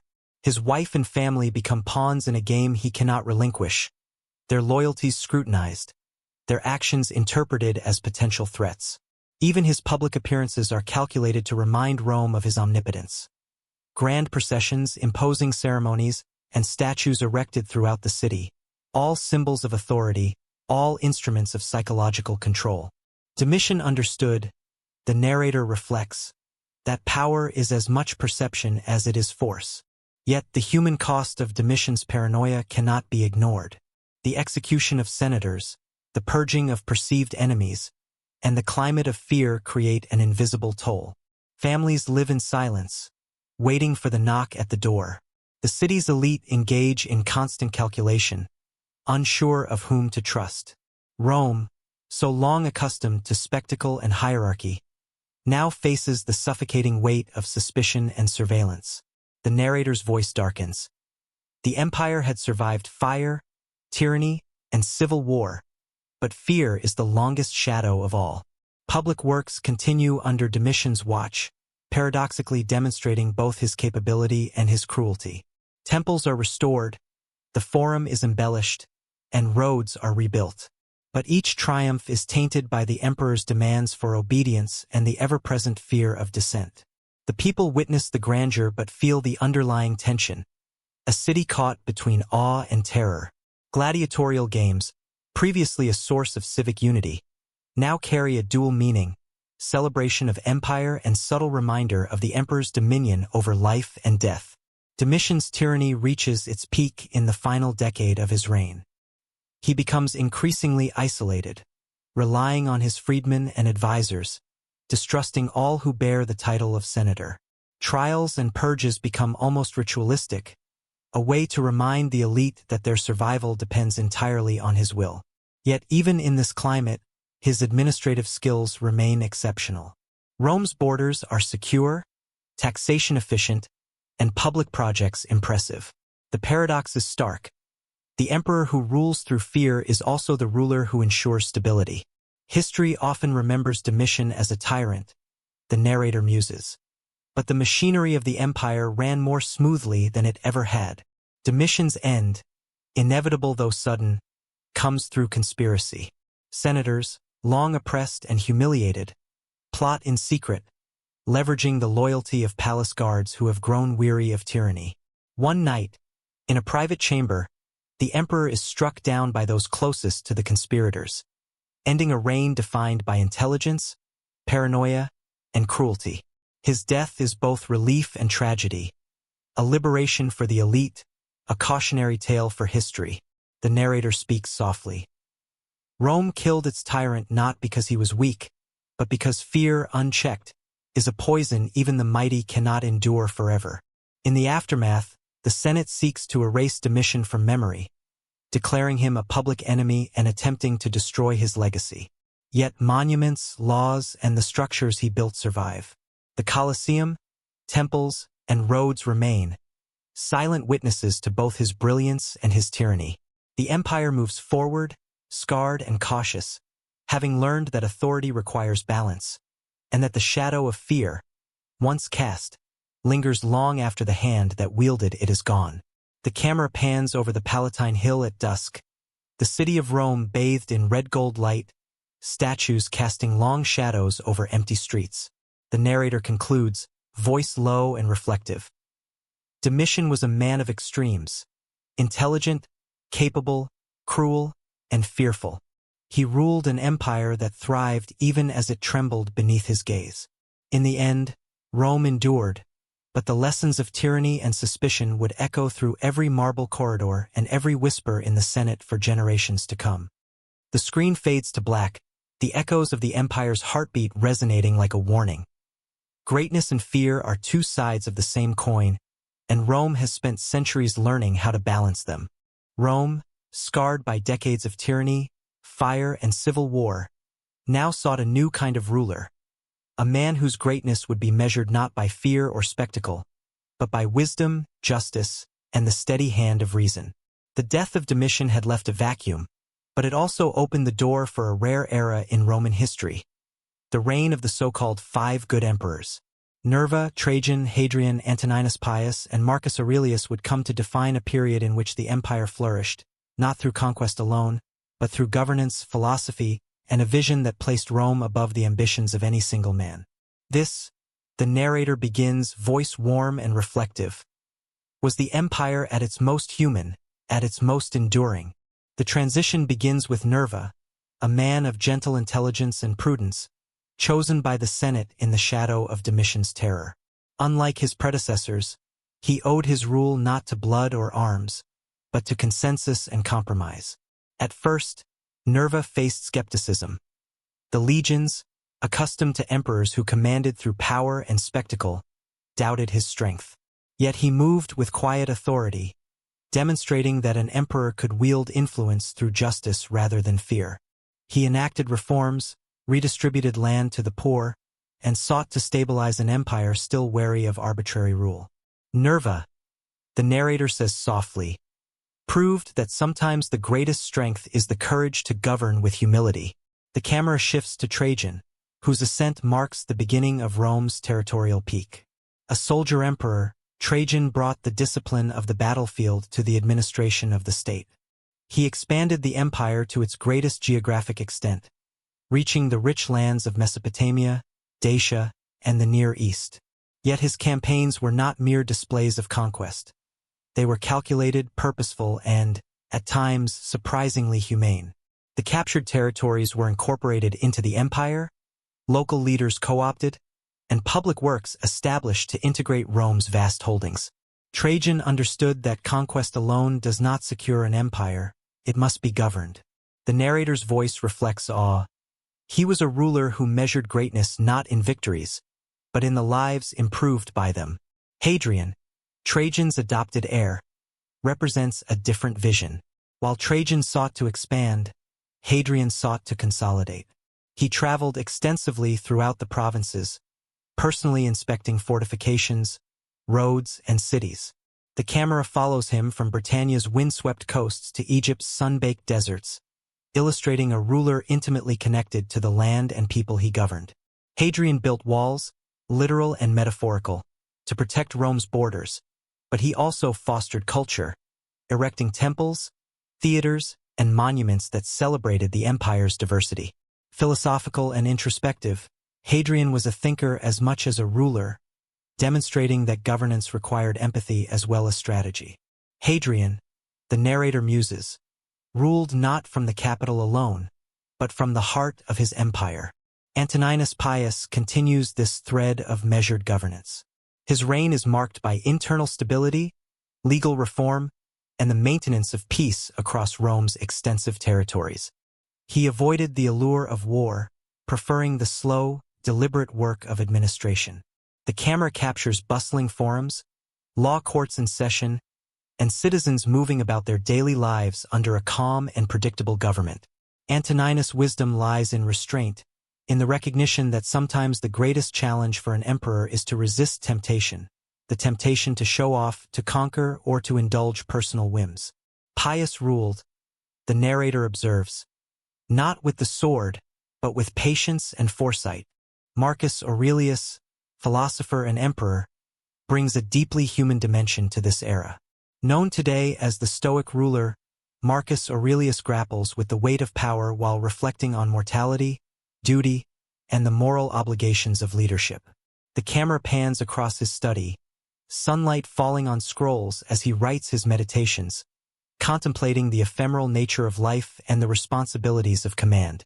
Unlike the tyrants of the past, Aurelius is acutely aware of the human cost of power. Soldiers march to defend the empire's borders, citizens labor to support the state, and Aurelius weighs every decision with the consciousness of its impact. He is perhaps the only emperor who governs with philosophy in one hand and the sword in the other, the narrator intones. Throughout these reigns, Rome experiences stability, prosperity, and civic engagement. Public works abound. Aqueducts, roads, and arenas rise across the empire. Cities flourish, and commerce thrives from Hispania to Syria.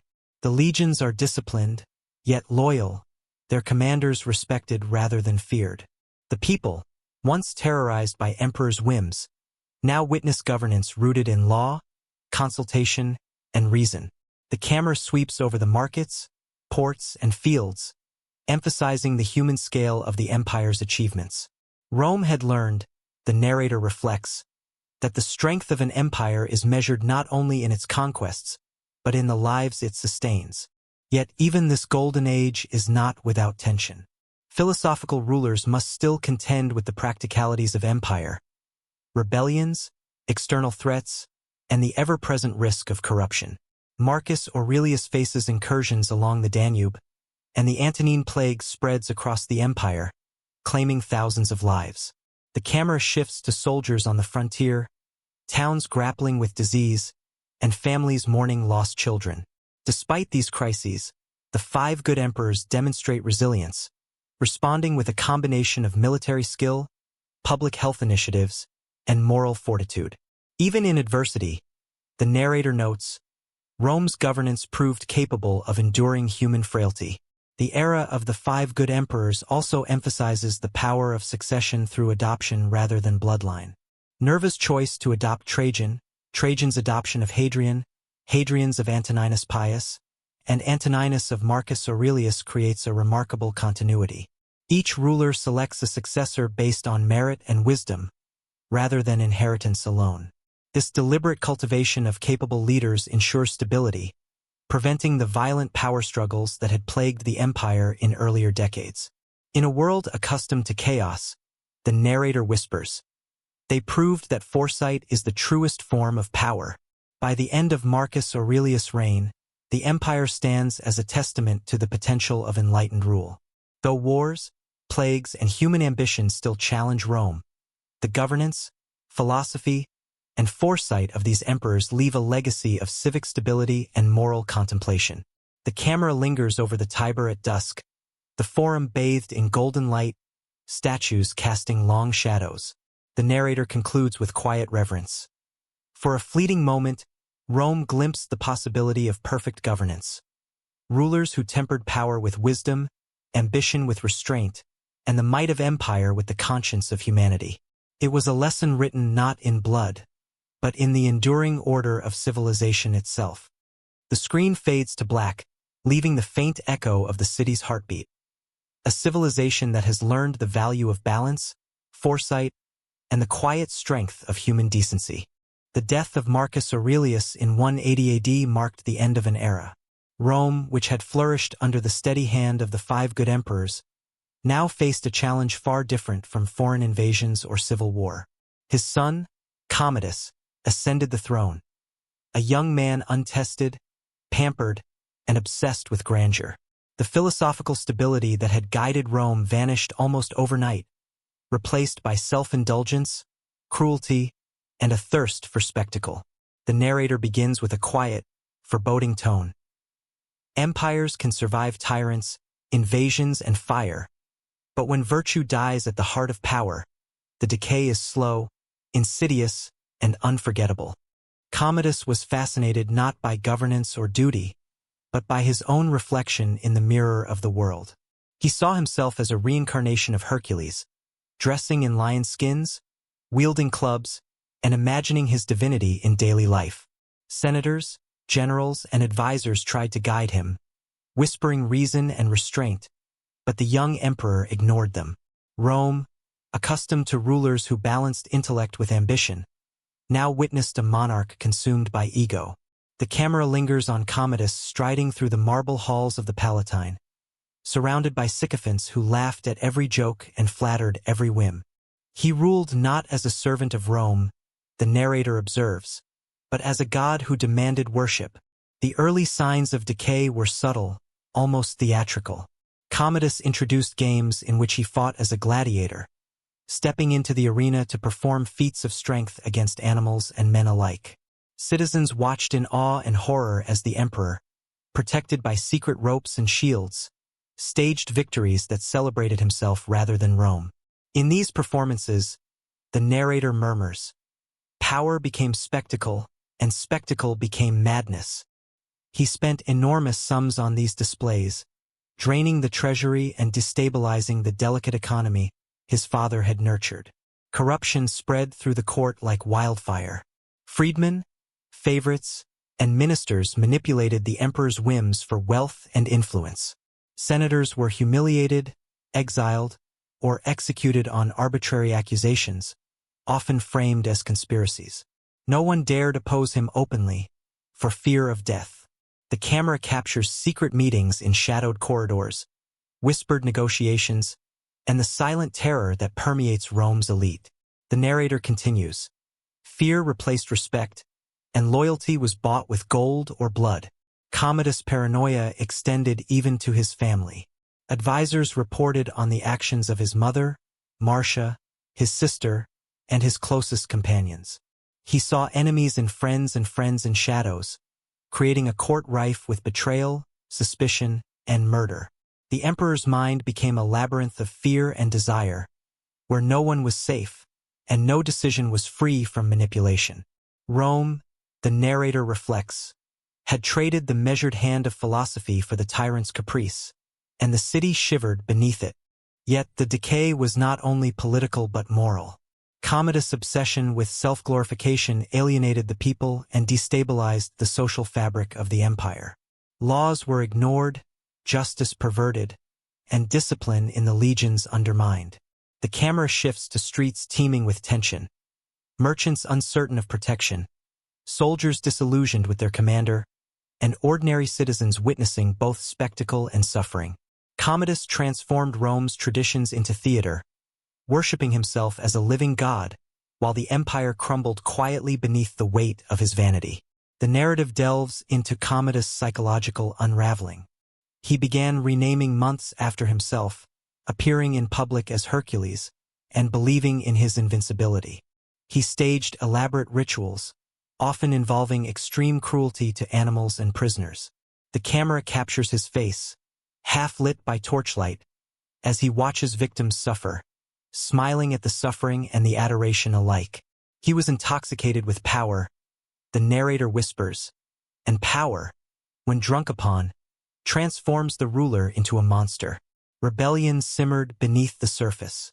Senators plotted, generals murmured loyalty but secretly prepared for upheaval, and the people, once awed, grew wary. Yet Commodus, insulated by wealth and fear, saw only loyalty and admiration. His mind, already unhinged by indulgence, became a crucible of suspicion and delusion. Those closest to him were either crushed by fear or seduced into complicity. In Rome, the narrator reflects, madness does not strike alone. It attracts those willing to feed it. The final years of Commodus' reign were marked by grotesque excess. He would enter the arena personally, claiming victories against beasts he barely injured, while citizens paid for the privilege of witnessing him play God. The treasury, already strained, was emptied to maintain this illusion. Laws of the land were twisted to satisfy his whims, creating chaos in administration, taxation, and military discipline. Rome, which had once thrived under measured rulers, now drifted toward instability. The emperor's delusions extended to divine worship. Temples were dedicated to Commodus as a living god. Statues were erected in every province. Even coins bore his likeness, portraying him as Hercules or Jupiter, godlike and untouchable. The camera lingers on these images, golden faces staring down from every corner of the empire, a permanent reminder of vanity elevated to tyranny.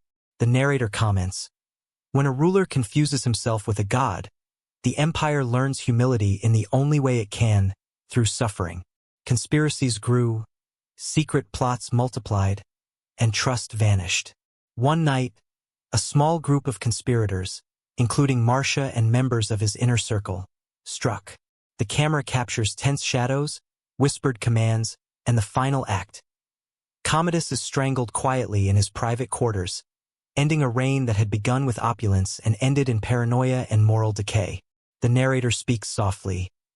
Rome had survived emperors of wisdom, tyrants of fear, and artists of cruelty. But Commodus was a lesson in the fragility of virtue. The empire endured, but its soul had been tested. With his death, the Flavian dynasty's legacy of tyranny finally intersects with chaos, leaving the empire vulnerable to the succession crises that will follow. Rome's citizens, weary of spectacles and fear, look ahead uncertainly. The camera pans over the city at dawn, empty streets bathed in pale light, monuments casting long shadows across a silent forum. The narrator concludes with reflective weight. Power without wisdom destroys itself. Rome had known greatness in philosophy and courage, and madness in its rulers.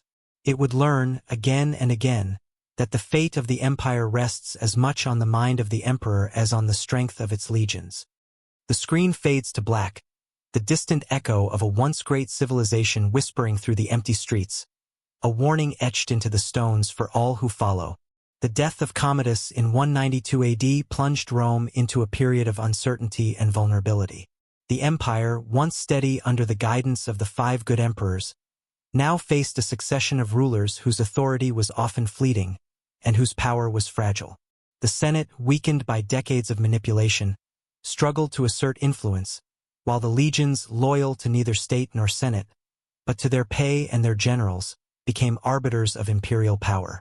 This era, known to history as the crisis of the 3rd century, was a time when Rome's foundations trembled beneath the weight of ambition, rebellion, and invasion. The empire, the narrator begins, voice low and foreboding, had become a kingdom of shadows, where emperors rose and fell like leaves in a storm. The camera moves across the empire, showing borders under siege. The northern frontiers along the Rhine and Danube are under relentless pressure from Germanic tribes, Franks, Alemanni, and Goths pressing into Roman territory. In the east, the Sassanid Persians push at the gates of Mesopotamia. Every province feels the strain. Soldiers stretch thin, fortifications crumbling, and governors struggling to maintain order. Rome, once capable of projecting its power across 3 continents, now reacts rather than commands. The empire's enemies, the narrator observes, smelled weakness, and they advanced without hesitation. Internal strife compounds these external threats. Following Commodus' death, Pertinax assumes the throne, a man of principle who attempts to reform the Praetorian Guard and restore discipline. For a brief moment, hope flickers. The camera follows Pertinax in council, speaking calmly to the Senate, his gestures deliberate, his eyes determined. But the very people sworn to protect him, the Praetorian Guard, view his reforms as a threat to their power and privileges. In a single night, they assassinate Pertinax, throwing the empire back into chaos. The narrator whispers, Rome's protectors had become its executioners, and the city trembled with the knowledge that no one was safe. What follows is a dizzying succession of rulers. Didius Julianus buys the throne at auction, his legitimacy immediately questioned. Pescennius Niger claims power in the east, Clodius Albinus in the west, each backed by competing legions. The camera shifts rapidly between battlefields, imperial forums, and provincial cities, showing the frantic pace of civil war. Rome itself is unmoored, the Senate powerless, the emperor's title a prize for the strongest army rather than the wisest ruler. The narrator's voice grows urgent. In these decades, the crown of Caesar was no longer a symbol of unity. It was a spark that ignited fire wherever it touched. Economic collapse accompanies political instability. Coinage is debased to pay armies, inflation spirals, and trade falters as bandits and rival armies disrupt roads and ports. Citizens struggle to afford grain, soldiers demand higher pay, and governors manipulate local resources to secure their loyalty. The camera captures marketplaces filled with discontent, farmers abandoning fields, and city streets thick with both smoke and despair. Rome, the narrator intones, had conquered the known world, yet could not sustain the city that bore its name. During this turmoil, emperors often meet violent ends.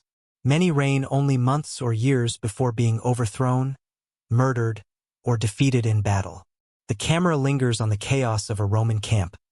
Standards raised, soldiers shouting oaths to generals whose faces they barely know. The clash of steel against steel. Among the carnage, governors of provinces declare themselves emperors, further fracturing loyalty and dividing the empire. Legions, the narrator whispers, no longer served Rome, they served ambition. Meanwhile, barbarian invasions intensify.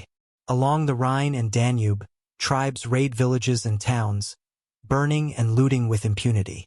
The camera follows refugees fleeing across rivers and forests, families clinging to possessions, soldiers attempting to hold back the tide. In Gaul, Germania, and beyond, Roman authority wanes. Cities that once flourished under the Flavians and Antonines now face siege and starvation. The narrator continues, voice grave. The borders that had been Rome's strength were now its vulnerability. The empire, stretched thin, could no longer defend itself as it once had.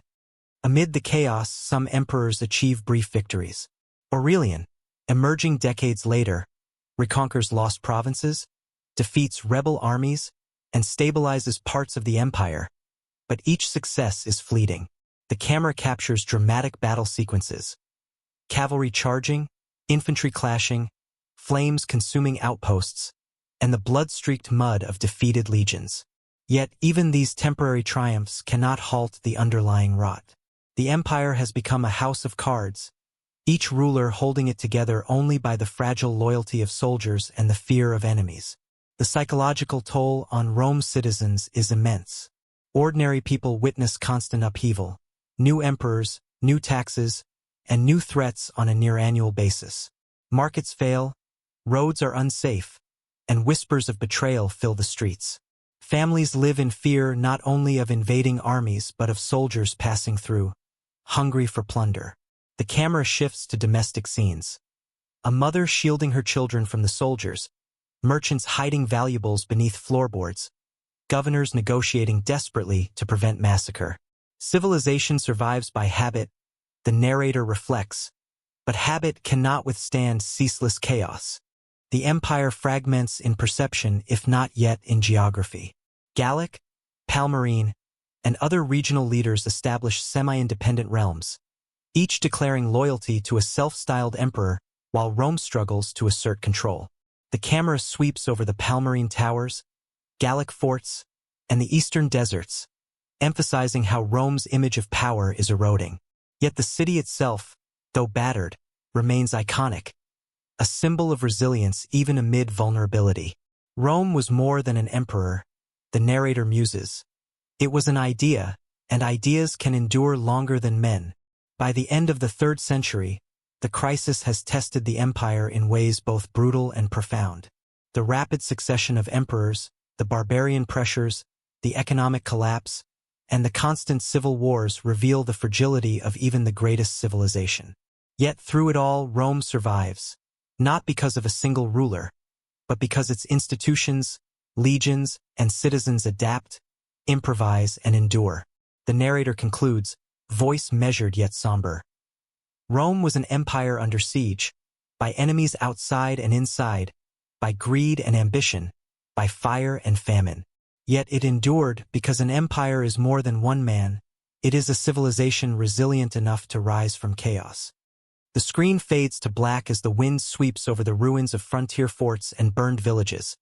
The faint echo of marching soldiers and distant horns reminding viewers that even amid crisis, the heart of Rome beats on, defiant and unbroken. The chaos of the 3rd century left Rome trembling, fractured, and exhausted. After decades of rapid succession, barbarian invasions, economic collapse, and civil war, the empire teetered on the brink of disintegration. It was into this void that Diocletian rose, a man of extraordinary vision, discipline, and ruthlessness. Unlike emperors of the past, who relied on personal charisma, divine imagery, or sheer military power, Diocletian understood that the empire required structural transformation. The narrator begins with measured authority. Rome had survived centuries of conquest, terror, and fire. Now it needed an architect, not a ruler, but a reformer capable of bending an empire back to its knees and making it walk again. Diocletian's early life had been unremarkable, a soldier of modest origin from Dalmatia, rising through the ranks through sheer ability and resilience. But these qualities, forged in battle, would become crucial in an empire where authority had become fleeting and loyalty transactional. As he ascended to power in 284 AD, the empire was in crisis. Emperors were murdered with alarming frequency, the treasury was depleted, inflation rampant, and barbarian incursions threatening the borders. The camera follows Diocletian as he inspects ruined forts along the Rhine, listens to generals reporting skirmishes, and reviews maps marked with rebellious territories. His gaze is calm, calculating, a mind already envisioning the radical changes that will redefine Rome. Where others saw chaos, the narrator reflects. He saw patterns and opportunity. The first radical step was the introduction of the Tetrarchy, a system of rule by 4 emperors designed to distribute authority across the empire.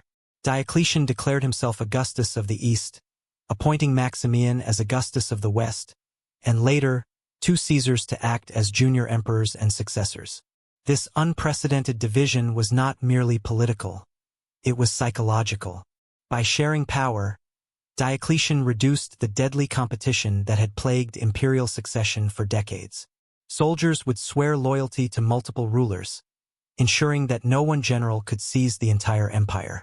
It was a strategy born of hard experience, the narrator explains, a recognition that Rome's longevity depended not on one man's ambition, but on a system that could outlast him. The camera sweeps across Rome and Constantinople, the new administrative centers of the divided empire. Diocletian's reforms were as structural as they were strategic. He reorganized provinces, creating dioceses and prefectures to improve governance and control. Governors were given defined responsibilities, soldiers stationed strategically, and bureaucracies expanded to ensure efficiency. The empire, once unwieldy and reactive, began to function as a networked organism, each part aware of its role in sustaining the whole. Rome had been vast, the narrator muses, but now it was finally learning to move as one. Economic reform was equally crucial. Diocletian introduced the Edict on Maximum Prices, a controversial attempt to control inflation and stabilize the currency. Coins were minted with precise standards, and strict penalties were imposed on price gouging. While enforcement was uneven, the effort reflected a ruler who understood that military and administrative reform alone could not save an empire without economic stability. The camera captures bustling markets, merchants examining coins, and soldiers inspecting shipments of grain. A civilization under careful, exacting oversight. To govern Rome, the narrator observes, One must master not only armies but the lifeblood of trade and survival. Military reform was at the heart of Diocletian's vision. The legions were reorganized into border units and mobile field armies, designed to respond quickly to threats while maintaining local security. Fortresses along the Rhine, Danube, and eastern frontiers were reinforced, walls rebuilt, and watchtowers staffed with vigilant sentinels. The camera pans over stone battlements, soldiers drilling at dawn, and commanders strategizing over maps. In this, the empire regained its capacity to project power, not through temporary genius, but through systemic planning. The empire, the narrator reflects, was learning to defend itself like a living organism, rather than a single vulnerable body. Diocletian also understood the psychological dimension of rule. He embraced ceremony and spectacle to reinforce authority, yet unlike tyrants of the past, his grandeur was designed to stabilize, not entertain. Purple robes, lavish processions, and court rituals emphasized the emperor's majesty while simultaneously delineating clear hierarchy. The camera lingers on courtiers prostrating themselves before Diocletian, a visual language of obedience and reverence. Power, the narrator whispers, is as much perception as enforcement. Rome had learned this lesson hard. Yet the tetrarchy was not without its tensions. Rivalries simmered beneath the surface, and succession, though structured, still relied on loyalty and obedience. Diocletian managed these complexities with a combination of authority and foresight, appointing Caesars carefully, monitoring their actions, and ensuring that the empire's unity remained paramount. The camera shifts to councils of generals, letters crossing deserts and rivers, and governors implementing policies with meticulous attention. Every move was calculated, every decision weighted by experience and foresight. Diocletian ruled not as a king, but as a strategist of civilizations, the narrator observes. Religion, too, became a tool for order. Diocletian sought to consolidate traditional Roman paganism as a unifying ideology, leading to the Great Persecution of Christians, a brutal campaign designed to eliminate perceived threats to the ideological cohesion of the empire. The camera shows clandestine gatherings, soldiers breaking down doors, and fires consuming sacred texts. The narrator's voice is somber. Rome had learned that unity often comes at the cost of conscience, and that an empire, like any organism, sometimes sacrifices parts of itself to survive. By the end of Diocletian's reign, the empire, once teetering on collapse, had stabilized. Borders were secure, administration efficient, and succession partially structured. The tetrarchy, though eventually faltering after his abdication, represents a radical experiment in governance that allowed Rome to survive decades that might otherwise have destroyed it. The camera lingers over restored cities, fortified walls, and thriving markets, emphasizing resilience. Rome had faced chaos and emerged reorganized. The narrator concludes, "It's survival proof that even the greatest civilization can adapt when guided by vision, discipline, and an understanding of the human and structural forces that bind it together." The screen fades to black as the wind sweeps across Roman fortresses, the distant echo of marching soldiers mingling with the hum of life in newly restored cities. A civilization learning, at last, to endure the storms it cannot prevent. The Roman Empire, stabilized under Diocletian and the Tetrarchy, entered a new phase of transformation in the early 4th century. Power had shifted from chaos to structure, yet the empire faced a cultural and spiritual crossroads. Into this moment of uncertainty rose Constantine, a man whose vision, ambition, and belief would forever alter the trajectory of Rome. Born in Nisus in 272 AD, Constantine was the son of Constantius Chlorus, a tetrarch, and grew up amidst political maneuvering, military campaigns, and the lessons of power learned through both blood and battlefield. The narrator begins with deliberate gravity. Rome had survived the worst of human ambition and the harshest tests of structure. Yet the empire now faced a transformation more profound than any army, reform, or emperor, the shaping of belief itself. Constantine's rise was dramatic, almost cinematic.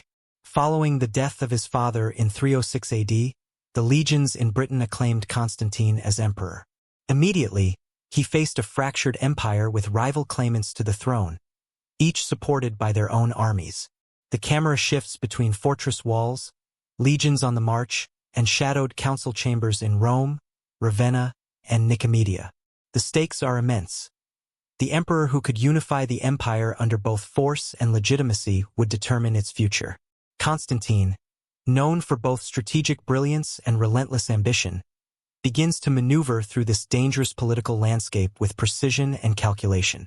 The defining moment of Constantine's rise occurs in 312 AD at the Battle of the Milvian Bridge, a confrontation against Maxentius, who controlled Rome and much of Italy. According to legend, Constantine experiences a vision, an image of the Christian symbol, the Chi, accompanied by a divine message promising victory if he fought under this sign. The narrative pauses to dwell on the psychological and cinematic weight of this moment. The night sky, the flicker of torchlight over armored legions, the hush of anticipation, and the emperor's reflection. In that vision, the narrator whispers, Constantine glimpsed not only victory but the shaping of history itself. The battle itself is fierce and decisive. Maxentius' forces are strong, and the Tiber threatens to engulf the retreating army. Yet Constantine's strategic acumen, combined with his perceived divine favor, leads to a crushing victory. Maxentius drowns in the river, and Rome is effectively under Constantine's control. The camera follows the aftermath. Soldiers celebrating, banners raised, and the emperor riding through the gates of the city, both triumphant and solemn. Victory, the narrator notes, was only the beginning. The battle would not only unite an empire but also redefine its soul. In 313 AD, Constantine issues the Edict of Milan alongside Licinius, establishing religious tolerance throughout the empire. Christianity, once persecuted and suppressed, now gains legitimacy and protection. The camera pans across cities, showing churches rising amidst Roman temples, congregations gathering in secret no longer, and the emperor himself patronizing the new faith. This is not merely a religious shift but a cultural revolution. Rome had long defined itself by the gods of the past, the narrator observes. But now, the empire embraced a faith that would reshape its identity for centuries. Constantine's transformation of Rome extends beyond religion to the very heart of imperial symbolism. He moves the capital to Byzantium, renaming it Constantinople, establishing a center of power that blends Roman administration with strategic geography. The camera traces the construction of walls, forums, and imperial palaces, emphasizing the city as a bridge between east and west. In Constantinople, the narrator intones, Rome would endure in a new form, a city of law, power, and faith, built to outlast the centuries. The emperor's patronage of Christianity is both personal and political. Constantine finances the construction of churches, including the Basilica of the Holy Sepulchre in Jerusalem, and convenes the First Council of Nicaea in 325 AD, addressing disputes within the Christian community. The camera captures solemn gatherings of bishops, debates over theology, and the forging of creeds intended to unify belief. Constantine's vision of Rome is no longer just territorial or military, it is spiritual, moral, and cultural. An empire, the narrator reflects, survives not only through walls and legions, but through the beliefs that give it cohesion and meaning. Yet Constantine's rule is not without complexity or controversy. He wields power with decisiveness, often harshly suppressing rivals and dissenters, and his motivations intertwine political pragmatism with religious conviction. His support for Christianity consolidates loyalty, unites diverse provinces, and legitimizes his authority, but it also transforms centuries-old pagan traditions. The camera moves through temples, where rituals continue amidst unease, and private chambers, where senators and priests negotiate survival under new laws. Change, the narrator whispers, always comes at a cost, and Constantine's Rome was no exception. The cultural shift under Constantine extends to daily life. Citizens experience new freedoms of belief, yet also navigate tensions between the old gods and the new faith. The emperor's image evolves. Mosaics, coins, and public art depict him not only as Caesar but as a divinely favored ruler, blending political authority with spiritual symbolism. The camera lingers on marketplaces and public squares, where statues of old gods stand beside crosses, illustrating the coexistence and tension of eras. Rome's identity, the narrator reflects, was now both ancient and new, its empire strengthened by faith as much as by law. Constantine's reign leaves an enduring legacy. He stabilizes an empire battered by decades of civil war and barbarian threat, ensures succession through his sons, and redefines what it means to be Roman in a religious, cultural, and administrative sense. The camera pans across the empire, from Rome to Constantinople, from Jerusalem to Gaul, showing cities renewed, trade flourishing, and legions disciplined. The narrator concludes with solemn reverence. Through vision, strategy, and faith, Constantine transformed Rome not merely into an empire of territories, but into an empire of ideas, belief, and enduring civilization. History remembers him not only for battles won, but for the world he reshaped, one vision, one edict, and one city at a time. The screen fades to black as the distant sound of bells, church choirs, and flowing rivers mingles with the eternal hum of the empire. Rome reborn, poised between history and eternity. After Constantine's death in 337 AD, the Roman Empire entered a period of slow but inexorable fragmentation. The unity he had forged through vision, faith, and central authority began to unravel under the weight of internal divisions, barbarian pressures, and the challenges of governing an empire that spanned continents. His successors lacked his combination of political acumen, military insight, and spiritual gravitas, and as power became decentralized, the empire's cohesion frayed. The narrator begins with a quiet gravity. Rome had been reborn under Constantine, but even rebirth cannot halt the slow march of entropy. The empire that had conquered the known world now faced a future defined as much by division as by glory. The division of the empire into eastern and western halves became a practical necessity. Administrators, governors, and generals struggled to manage the vast territories, and a single emperor could no longer respond effectively to threats on multiple frontiers. The Western Empire, centered on Rome and later Ravenna, faced mounting pressures from Germanic tribes, Visigoths, Vandals, Franks, and Ostrogoths, who pushed relentlessly across the Rhine and Danube. In the east, Constantinople emerged as a resilient capital, strategically fortified and economically robust, yet constantly alert to Persian threats.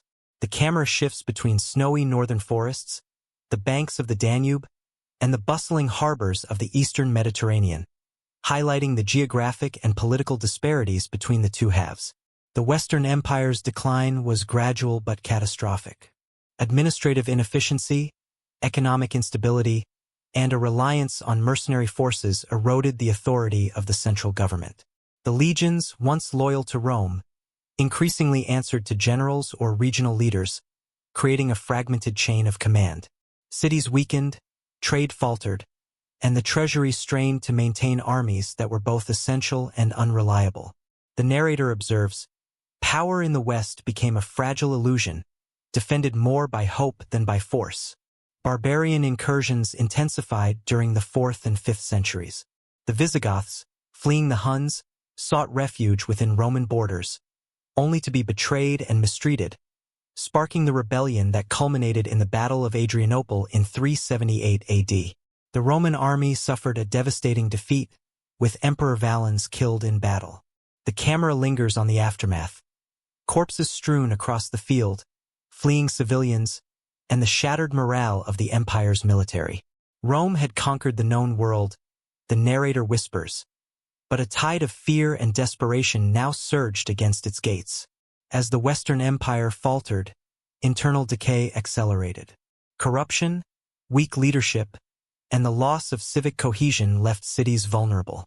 Local rulers often acted independently, negotiating with invading forces or exploiting them for personal gain. The camera captures towns negotiating with Gothic leaders, councils debating surrender, and citizens caught in the middle, uncertain whether to flee or resist. An empire is not only defined by armies or emperors, the narrator reflects, but by the trust of its people, and in the West, that trust had eroded. Rome itself, the eternal city, faced unparalleled humiliation. In 410 AD, Alaric and the Visigoths sacked the city, an event that shook the world. The camera follows flames consuming temples, citizens fleeing into narrow streets, and the toppled statues of emperors who once seemed eternal. For centuries, Rome had been invincible in the imagination of the world, the narrator observes. Now its walls could not protect even its people from the inevitability of history. The Western Empire continued to struggle for decades, with a succession of weak emperors, military strongmen, and regional warlords attempting to hold the pieces together. Economic collapse, declining urban populations, and relentless barbarian pressure created a feedback loop of decline. By 476 AD, the deposition of Romulus Augustulus marked the symbolic end of the Western Empire. The camera captures a quiet, almost melancholy scene.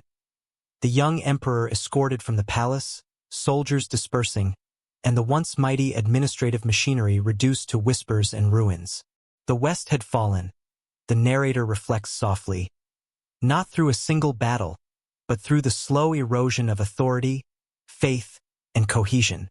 Meanwhile, the Eastern Empire, later known as the Byzantine Empire, survives and even thrives. Constantinople's strategic location, fortified walls, and robust economy allow it to resist the pressures that crushed the West. The camera sweeps across the Golden Horn, the Theodosian walls, and bustling markets filled with trade from across the Mediterranean. The narrator observes, while the West crumbled under weight and mismanagement, the East endured, a testament to geography, fortitude, and a legacy of institutional memory. The cultural and spiritual fabric of the empire also diverges. Christianity, now firmly established under Constantine and his successors, becomes a unifying ideology, particularly in the East, where religious institutions stabilize governance, provide education, and maintain civic cohesion. The camera moves through cathedrals, monastic communities, and imperial courts, emphasizing the role of belief in sustaining civilization. Faith, the narrator notes, provided continuity where armies and emperors failed. The fall of the West is thus not merely political or military, it is deeply human. Families, soldiers, and citizens witness centuries of authority collapse, losing confidence in leaders who once seemed immortal. Markets empty, cities shrink, and the cultural memory of Rome endures only in monuments, law, and legend. The narrator's voice grows reflective. History is often remembered in triumphs, but it is understood in loss. The West fell not because Rome was weak, but because the weight of an empire can sometimes exceed even the most enduring human structures. By the end of this era, a dual narrative emerges. The West disappears into the mists of history, leaving ruins and legends, while the East survives, poised to carry Roman traditions, law, and culture for another millennium. The camera lingers on the Adriatic coast, the Aegean Sea, and Constantinople's massive walls, emphasizing the contrast between ruin and resilience. Rome, the narrator concludes, did not die in a single year, a single battle, or a single reign. It transformed, split, and endured in ways both tragic and remarkable. The empire's heart still beats in the East, a living reminder that civilization's survival is often measured in adaptation rather than conquest. The screen fades to black as the distant echo of church bells, market cries, and marching soldiers mixes with the whisper of history. A civilization that has endured the collapse of one half, while the other continues, vigilant and alive. The collapse of the Western Roman Empire did not mark the end of civilization in Europe, but rather the beginning of a dramatic transformation. From the ruins of Rome's authority rose new powers, barbarian kingdoms that would shape the continent for centuries to come. The Visigoths, Vandals, Ostrogoths, Franks, and other peoples, once outsiders on the fringes of the empire, now became its architects, rulers, and inheritors. The narrator begins with a cinematic tone. Out of Rome's ashes, new kingdoms would emerge, fierce, inventive, and unbound by the old order. Europe would never be the same, and neither would the memory of the empire that had once conquered the world. The Visigoths were among the first to carve out a lasting realm. Fleeing the relentless advance of the Huns in the early 5th century, they crossed the Danube and entered Roman territories seeking refuge. Betrayed and mistreated, they rebelled, culminating in the sack of Rome in 410 AD under Alaric. The camera lingers on the devastation. Flames licking the ancient forum, citizens fleeing with whatever they could carry, and treasures disappearing into the hands of conquerors. Yet from this destruction, the Visigoths established a kingdom in Gaul and Hispania, blending Roman administrative practices with their own martial culture. They were no longer outsiders, the narrator reflects, but rulers in the lands that once rejected them. Meanwhile, the Vandals moved through Gaul and Spain, eventually crossing into North Africa. They seized Carthage in 439 AD, creating a kingdom whose wealth rivaled Rome itself. Their mastery of the Mediterranean, combined with naval strength, allowed them to launch raids across the Italian peninsula, including the infamous sack of Rome in 455 AD. The camera pans across harbors filled with ships, merchants fleeing, and soldiers preparing for both defense and plunder. The narrator whispers, "Rome's heart could be taken, but its memory could not." Yet these new powers shaped the world in ways the old empire never anticipated. The Ostrogoths, led by Theodoric the Great, brought another dimension to the transformation. Invited into Italy by the weakening Western Empire, they established a kingdom that attempted to balance Gothic tradition with Roman governance. The camera sweeps over Ravenna, the former Western capital, emphasizing the grandeur of Byzantine-inspired mosaics and Gothic palaces. Here, the narrator observes, was a kingdom that preserved Rome's sophistication while embracing the strength of its conquerors. Theodoric's rule was marked by relative peace, legal continuity, and cultural synthesis, a rare moment in which conquerors became custodians rather than destroyers. In the north, the Franks established themselves along the Rhine and into Gaul. Unlike other barbarian groups, the Franks demonstrated remarkable adaptability, absorbing Roman administrative systems, legal codes, and Christianity over time. The camera captures fortified towns, bustling markets, and clergy educating the young, illustrating the gradual fusion of Roman and Germanic cultures. The Franks, the narrator reflects, transformed from outsiders to innovators, shaping the political and religious future of Europe itself. These kingdoms, though often violent in their expansion, were also crucibles of cultural transformation. Roman law, architecture, language, and Christian faith persisted under new rulers, blending with local customs and traditions. Churches were built atop Roman forums, administrative offices retained Roman bureaucratic practices, and Latin evolved into the languages of medieval Europe. The camera shifts between cathedrals under construction, scribes copying manuscripts, and warriors training in former Roman amphitheaters. Rome's legacy, the narrator whispers, was not extinguished in fire or invasion. It was reshaped, carried forward by those who once sought to destroy it. The collapse of centralized authority also allowed for regional identities to flourish. Tribal leaders, once subservient to emperors, now exercised power locally, administering justice, collecting taxes, and organizing armies. The camera shows fortified villages, councils of elders, and local militias preparing for both defense and conquest. Europe, the narrator observes, was no longer a single empire, but a mosaic of kingdoms, each reflecting the fusion of Roman order and barbarian vitality. Yet the transformation was not solely political or administrative, it was deeply human. Families adapted to new rulers, languages merged, and communities redefined loyalty and survival. The camera captures daily life, farmers plowing fields, artisans crafting tools and jewelry, children attending rudimentary schools in churchyards. Even as Europe fragmented, civilization persisted in microcosms, in towns and villages where old traditions mingled with new realities. Survival, the narrator reflects, is often a quiet act, unfolding not in battles but in the resilience of everyday life. Religiously, Christianity became a central thread weaving these disparate kingdoms together. From Visigoths to Franks, faith provided continuity, legitimacy, and social cohesion. Bishops mediated disputes, preserved education, and maintained networks of communication across territories.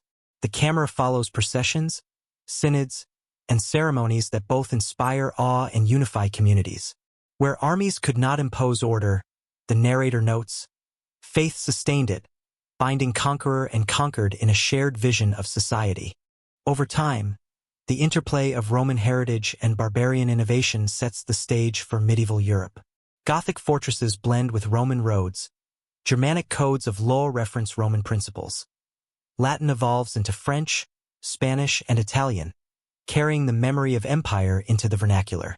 The camera sweeps across landscapes dotted with Roman ruins, Gothic halls, and bustling trade centers. The West, the narrator muses, may have fallen politically, but culturally it was being reborn, creating a Europe that carried the echoes of Rome into a new age. By the end of this transformation, the map of Europe is fundamentally changed. The old empire's political unity is gone, yet its structures, ideas, and culture endure, now interwoven with the identities of its former adversaries. The narrator concludes with cinematic weight. Rome had fallen, but from its ruins arose kingdoms that would define Europe for centuries. In the hands of those once considered barbarians, the legacy of the empire survived, not as a relic of the past, but as the foundation of the future. The screen fades to black as the wind sweeps across fortified hills, rivers winding through rebuilt towns, and the faint echoes of church bells mix with the distant hum of life. Europe transformed, yet forever tethered to the memory of Rome.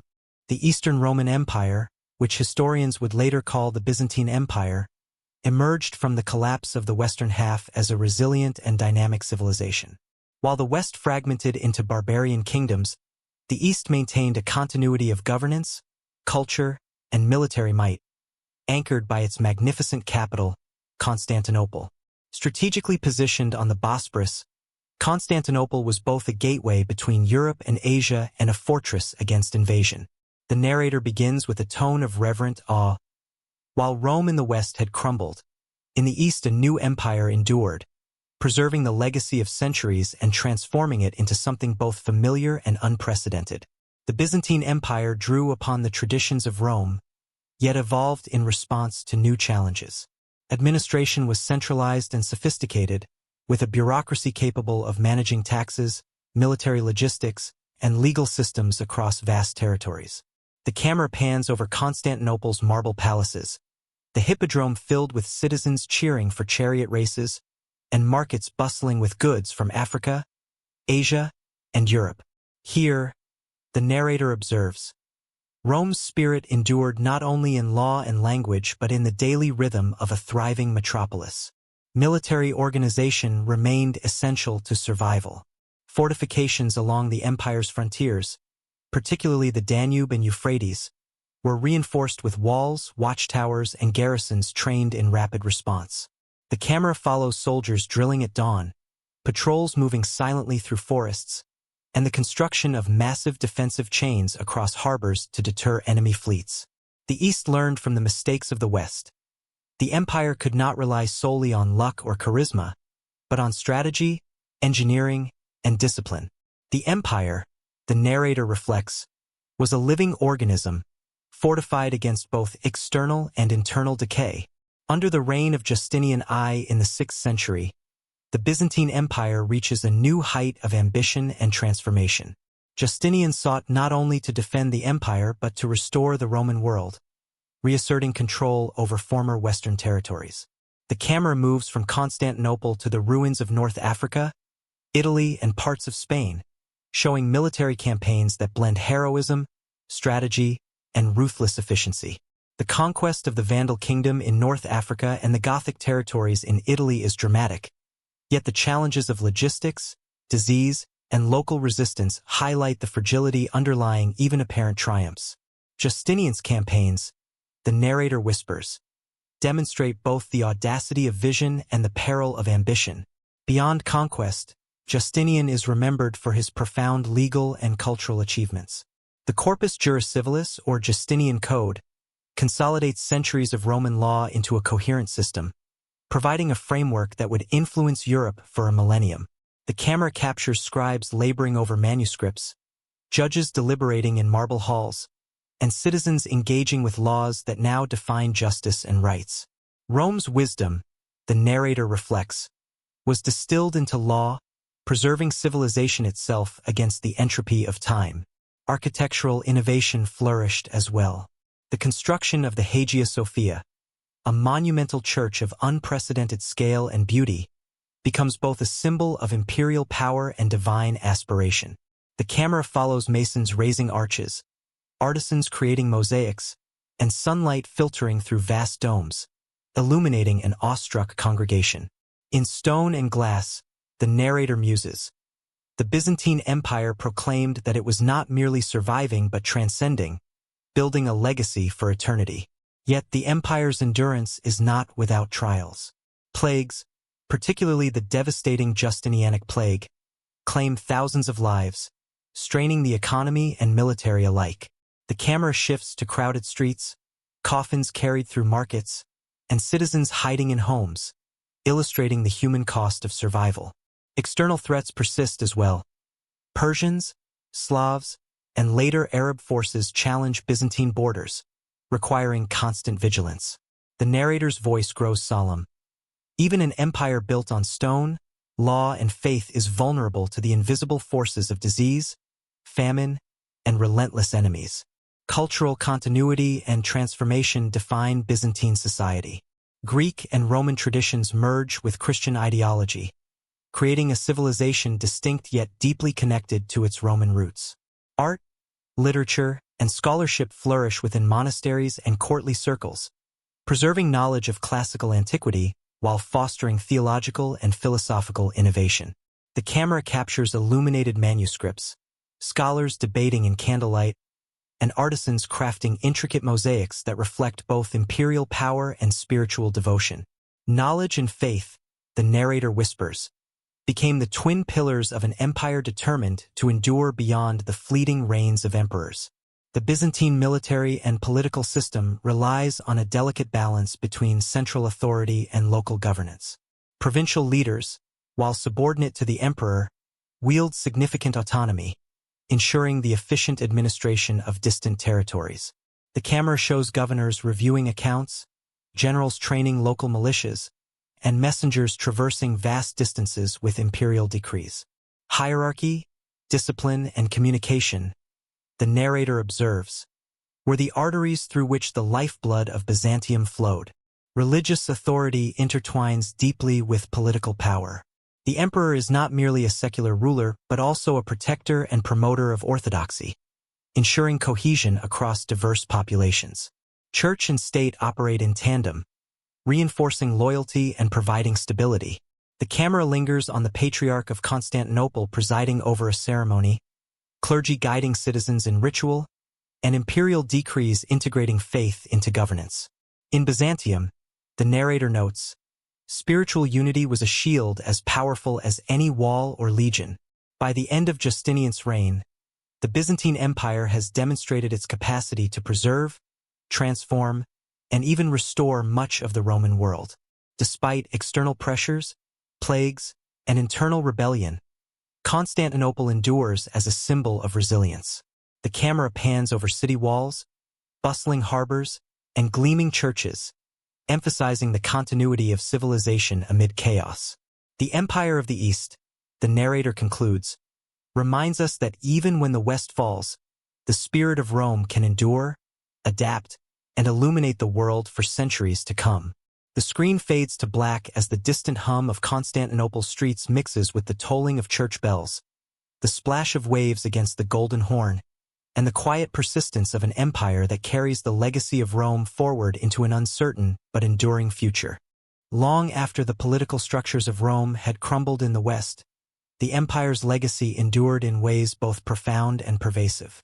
Its influence stretched far beyond the ruins of marble and the fading echoes of the Forum, seeping into the very fabric of European civilization. The narrator begins with a reflective tone. Rome's walls may have fallen, its emperors silenced, and its armies scattered, yet the civilization it created continued to shape the world, whispering its lessons through law, language, and culture for centuries to come. Roman law was perhaps the most enduring gift. The codification of legal principles, culminating in Justinian's Corpus Juris Civilis, provided a framework for justice, governance, and civic responsibility that outlived the empire itself. Courts, judges, and legal scholars across medieval Europe drew upon Roman statutes, adapting them to new kingdoms, feudal structures, and emerging monarchies. The camera follows scribes copying manuscripts, judges deliberating in candlelit halls, and citizens appealing to courts whose authority traced back to the Caesars. The rule of law, the narrator observes, became the backbone of European civilization, a thread connecting centuries of rulers and people alike. Language, too, carried Rome's imprint. Latin, the lingua franca of the empire, evolved into the Romance languages: Italian, French, Spanish, Portuguese, and Romanian, yet retained structural and lexical traces of its origin. Clergy, scholars, and diplomats continued to write in Latin, ensuring continuity of knowledge, theology, and administration. The camera pans across libraries, monastic scriptoria, and marketplaces where Latin phrases survive alongside vernacular tongues, a reminder of Rome's pervasive influence. Even as empires rose and fell, the narrator muses. Rome spoke on, shaping thought and communication across generations. Culturally, Rome's artistic, architectural, and engineering achievements provided templates and inspiration for centuries. Aqueducts, amphitheaters, and roads remained in use or guided new construction. Mosaics, frescoes, and statues informed medieval and Renaissance art. Civic ideals, the concept of citizenship, and urban planning echoed in the emerging European cities, influencing governance, community organization, and public life. Rome, the narrator reflects, was never merely a city or an empire. It was an idea of civilization itself, one that refused to vanish even when its political power did.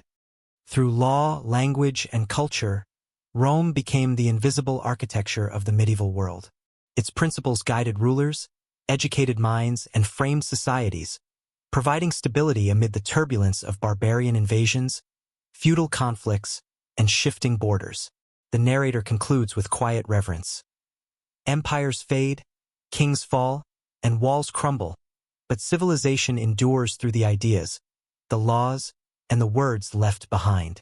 Rome, in its enduring legacy, reminds us that human achievement is measured not only by conquest but by the capacity to shape the future long after we are gone. The screen fades to black as the distant sound of scribes writing, bells tolling, and marketplaces bustling echoes the enduring heartbeat of a civilization that, though fallen, continues to speak through the centuries. Even as the political structures of Rome faded into history, the city and its empire remained immortal in the imagination of generations to come. Across centuries, Rome became more than a geographic or political entity. It evolved into a symbol, a myth, and a standard against which civilizations measured themselves. The narrator begins with reverence tinged with mystery. Rome may have crumbled, yet its shadow stretched across centuries, casting light on human ambition, courage, and folly alike. Its stories, half history and half legend, would haunt the minds of poets, artists, and dreamers for millennia. Legends of Rome's founding illustrate the enduring power of its mythology. The story of Romulus and Remus, abandoned twins suckled by a she-wolf, encapsulates themes of survival, divine favor, and fraternal conflict, themes that would echo throughout Roman history. The camera moves through imagined ancient landscapes, the Tiber flowing under a misty dawn, the she-wolf crouched over her miraculous charges, and a young Romulus gazing across a future city yet to rise.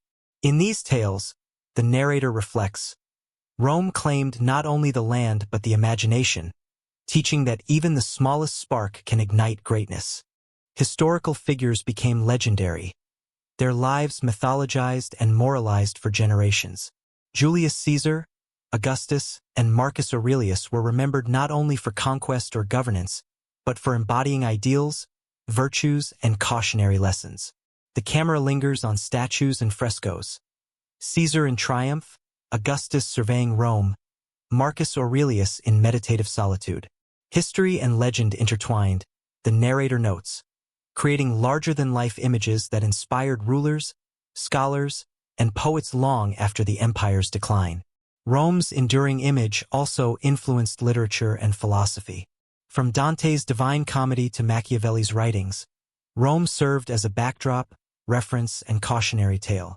Writers and historians look to its rise and fall for lessons about ambition, morality, and the fragility of human institutions.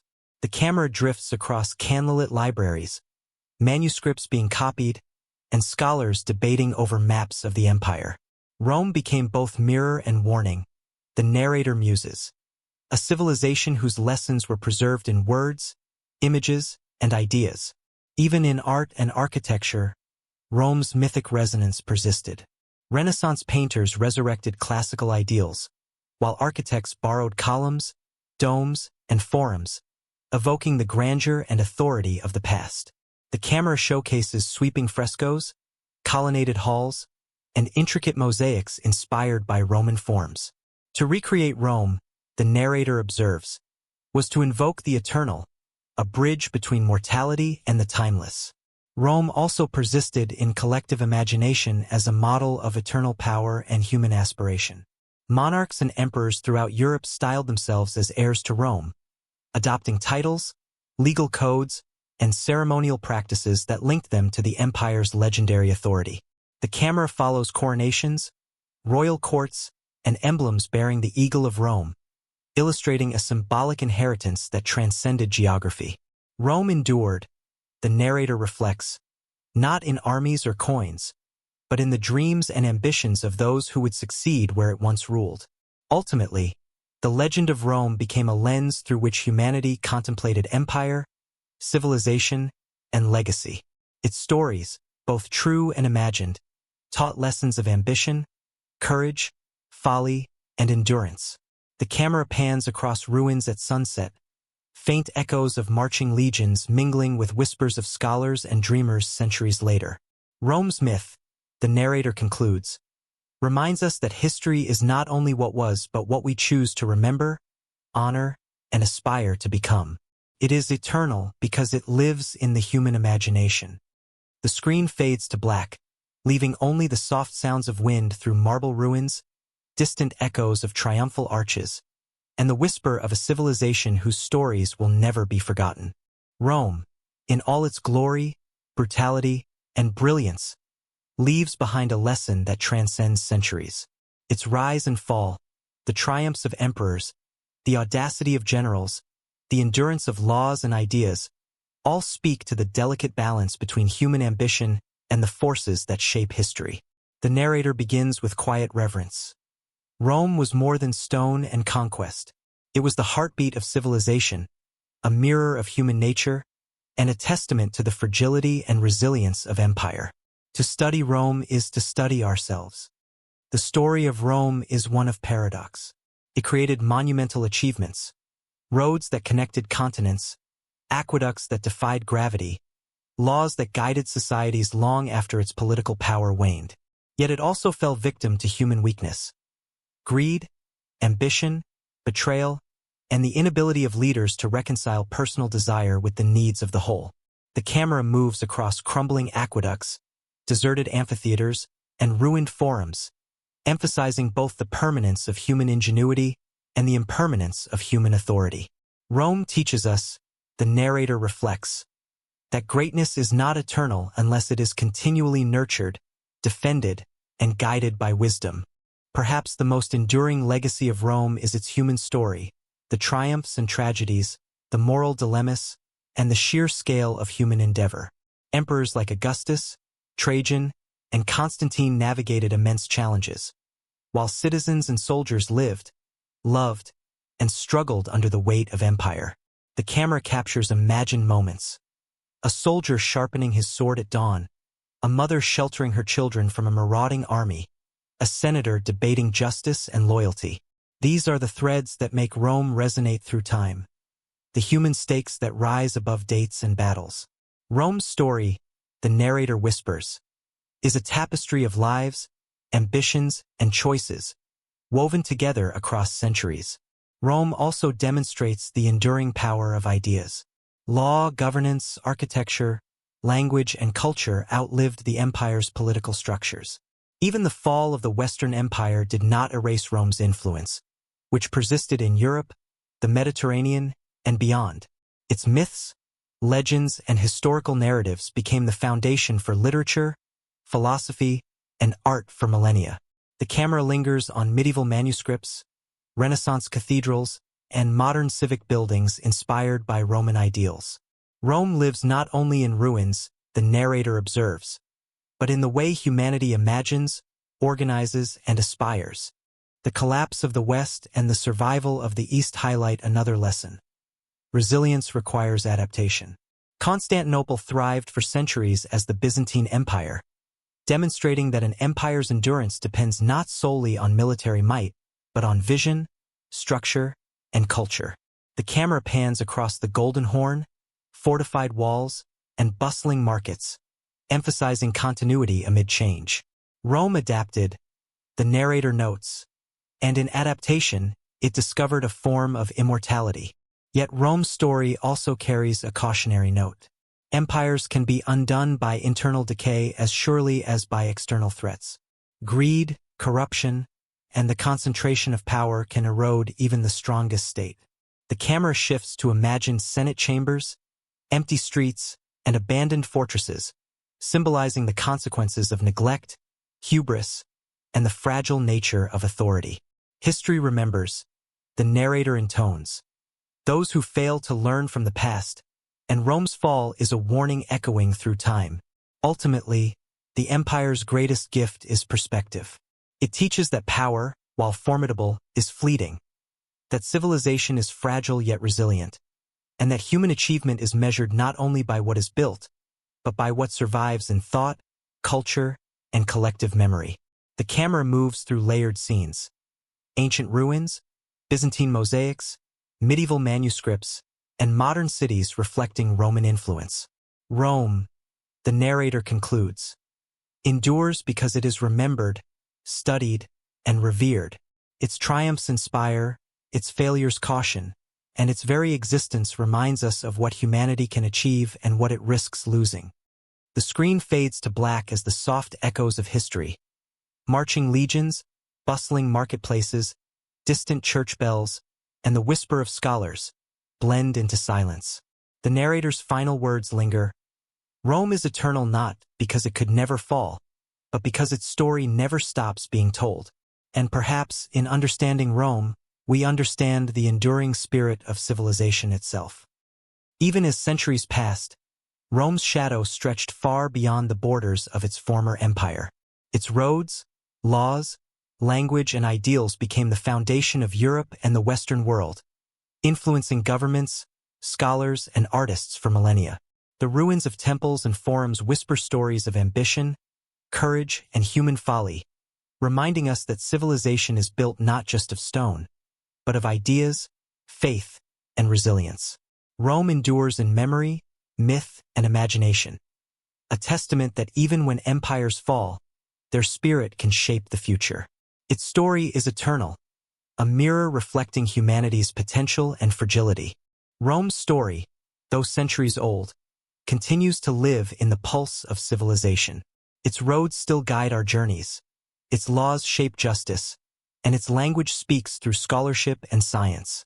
From the ruins of the Forum to the grandeur of Constantinople, the empire's achievements remind us that human ambition, creativity, and resilience can leave an enduring mark. Every story of rise and fall, every legend of emperors and citizens, teaches lessons about power, responsibility, and legacy. Rome, eternal in memory and influence, whispers across time.